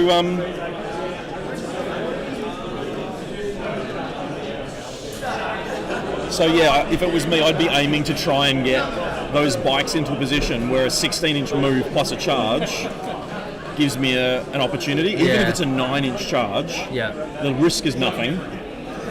And the worst case is it sets me up for the following turn to guarantee it. Well, look. I mean, at the end of Dave's turn here, the only things that are going to be alive are those characters. Yeah. All those demonettes are dead. All those cultists are dead. No questions asked. I feel like though that now's the time to do Hail Marys. Yes, absolutely. Well, if you're losing, then absolutely. I'm still going to do food shopping, but thanks again, man. 85 to 84 loss. But I still lost one more than I lost. So the list works. That's Never again. I hate playing that list. It's awful. We've just had Thanks again, man. Great, man. No worries, man. I'll speak to you during the week. We've just had an 85 to 84 game. That's extreme. That's the closest game I've ever heard. 1 point loss at 85 to 84 is horrific. That's the most points I've ever heard of two people. Well, we were talking, not myself and some other members of the players here were talking about how it is actually possible for two people to get 90. It is possible. It's really hard to happen. Extremely unlikely, but it is possible. Yeah. We've only had one draw this whole weekend, which I'm pretty pleased about. Oh, it's quite difficult to get a draw, I must say, in this new edition. What are we at, 280 games and one draw? I'm okay with that. No, 4. What's 4? What's 7 times 4? 28. Yeah, 280 games. 180 games. And one draw. I can do maths. Oh, did you draw? Oh, God. Stop ruining my numbers. Yeah, so Dave's going in to clean up now, and Mitch is going to have to basically, as we described, conserve points. So Mitch is going to probably get 0 for his next primary. He's not going to care. And then hopefully those characters live long enough. I feel like Dave's made a mistake here. Yeah, how so? Leaving his Those bikes up bikes at the top. that is a good point. He's nothing to kill those characters that now. Starweaver should have stayed up there. Yeah. But there's only 2 demonettes to kill. It's like one Starweaver's moved. But, yeah. Yeah, I feel like that's we've got one jet bike, one Skyweaver that's flanked. Yeah. But why would you not leave the 1 up there? I know that one Scarweaver is not going to. No, it's not going to be enough to kill those characters. No. Even one, it's not going to be enough. How long has Dave been playing Harlequins for? This is like 10th game with them. Yeah. Dedicated, that is. We had Solix on the last set yesterday. I'm ordering a new set. I'm getting it. Thanks for everything, man. Thank you for letting me see myself. Easy, man. Yeah, well, I was planning to win. I'll speak to you during the week. We'll count that game for you. Oh yeah, the game. Although, I'll send you the list that I have, Can I assist you, sir? This is not. Oh, good. Is it now? We had it handed in. I will allow it. give me a quick run through. Oh, no, not one. I'll check it out with you tomorrow. Send it through to Fun me. game. Yeah, You won it every time you came to the bar. There we go. Yeah, so, I go from this strange. I think it's too little too late now. Yeah, I think so. But he's clearing up these cultists, and we'll see what happens. Yeah. Well, there's still 4 demonates down on that bottom objective. Yeah, they should. 4 Harlequins, 4 demonates. That should be the end of that. That should be in those. Even with shuriken pistols, it may 10 be the end of demonates that. can kill 20 demonates. Huh? Already shot? Alright, well there you go. So what he's doing is he's basically going, I guarantee that those 4 troops will kill the 4 demonates, so we'll just shoot their pistols at the cultists, which I fully agree with, yeah. Yeah, look, I mean, you'd be hard-pressed to argue that wasn't a sensible choice.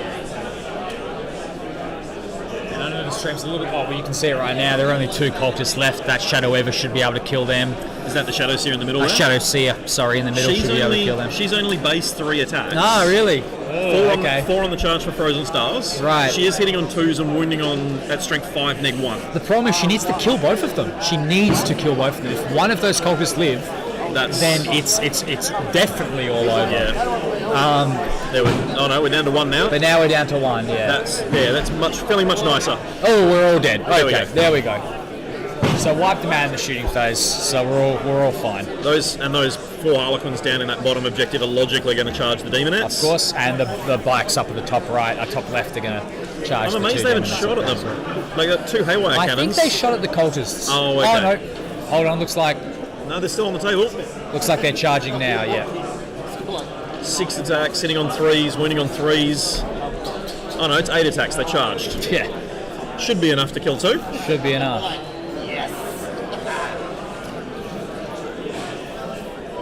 Here come the Harlequins now. We're going to have have some of the charges take place.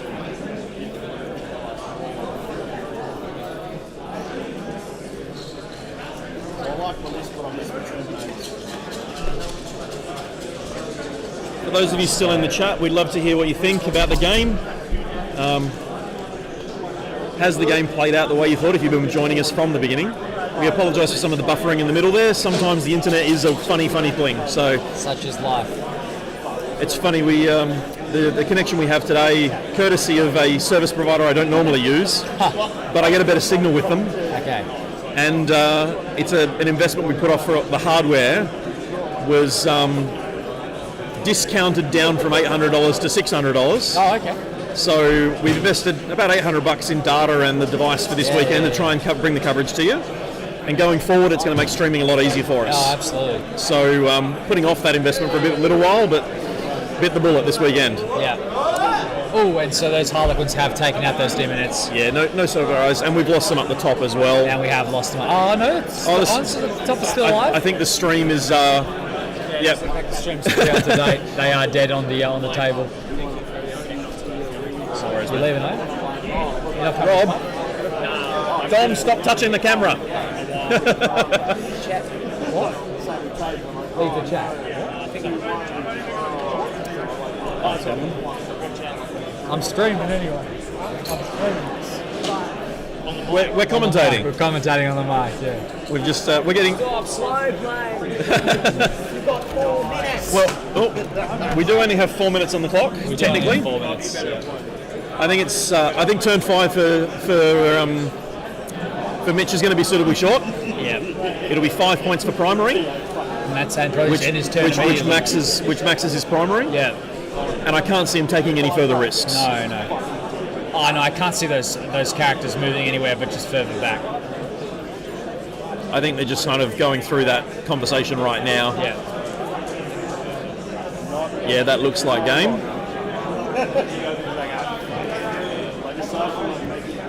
Because I think they're trying to work out if it's worth trying to finish, bothering, yeah. whether killing those characters is going to change anything. So Dave, even if Dave gets 0 off this game, he's still second place. Yes, he's correct? guaranteed second. Yeah, so it really doesn't matter. No. So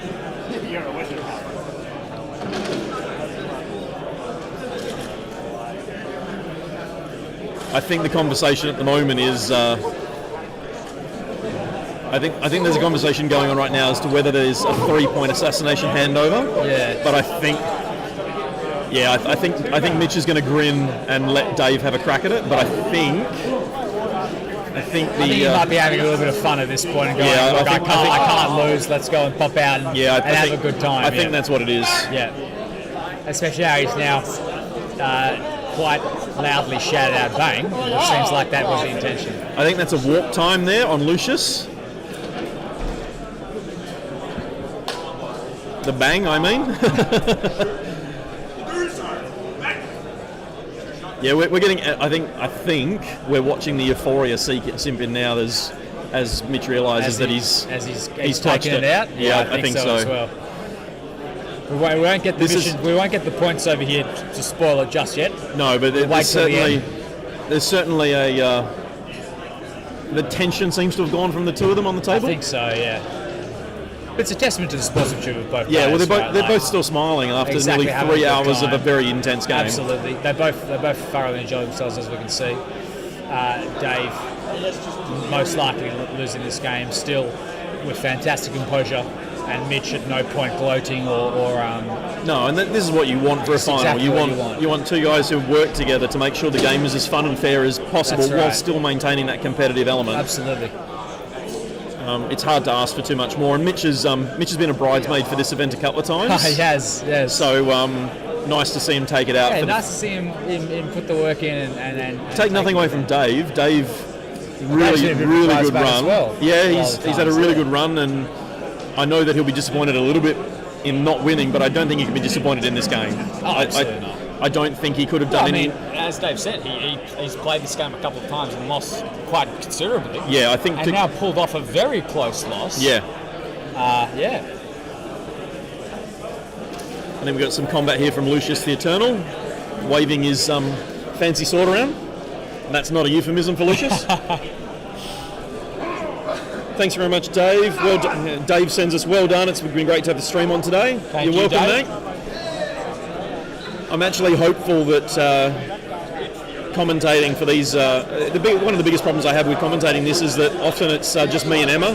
Yeah, right. And I can't be everywhere for rules queries and stuff, but I've been left alone mostly this round, which worries me a little bit. Then again, I have to thank the room for cleaning up around me, which is amazing. I think people know their armies by No, I mean cleaning up the tables. Oh, cleaning up the tables. It's making my life much, much easier. So thank you very much to everyone who's helped. This guy. This guy. Hey. Knock it off. I'll dock your points. So yeah, I think we've got Lucius having a swing at some of those Harlequins near the Starweaver just for a bit of a last minute shits and giggles. Last minute have a good time, that's right.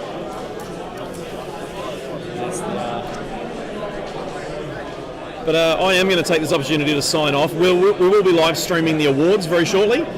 I'll leave the game running and leave you with Ben's capable hands, but I'm going to go and start wrapping up the rest of the games. Okay. Thank you very much for jumping in, Ben. Thank you. Character fight? I know, we know. I really appreciate you joining me on the stream, mate. We've actually done this once before from memory. We have, yeah. I enjoyed it then, I enjoyed it now. Last Masters. It might have been last Masters, actually, yeah. I appreciate you having me. Thank you very much. It's awesome. Yeah. We might have to have you on the podcast and chat Death Guard when the new book comes out. I'd love to, actually. Yeah? Yeah. All right, well, let's do that then. All right. In the meantime, guys, I am going to check out. I'll leave Ben to sort of wrap up the scores if you don't mind doing the honours for me. Absolutely. I'm going to go and bust some heads for those people who've hit the 3 hour mark. There you go. All right. Thanks, guys. Thanks, mate. Yes, they're just having a bit of a fun time now. Finishing off his finishing off their combats, Dave, unfortunately, even if he, and there you go. There's the There's the shaking of the hands. As just quickly shaking the hands is totally fine here in Western Australia. We haven't had a single case of COVID community transmission, so COVID's not really a worry here. So shaking of the hands is not that big a deal. Although we should still be safe. I might have to discipline them afterwards, but the shaking of the hands has happened. The game is over, and let me just grab the final score and update you.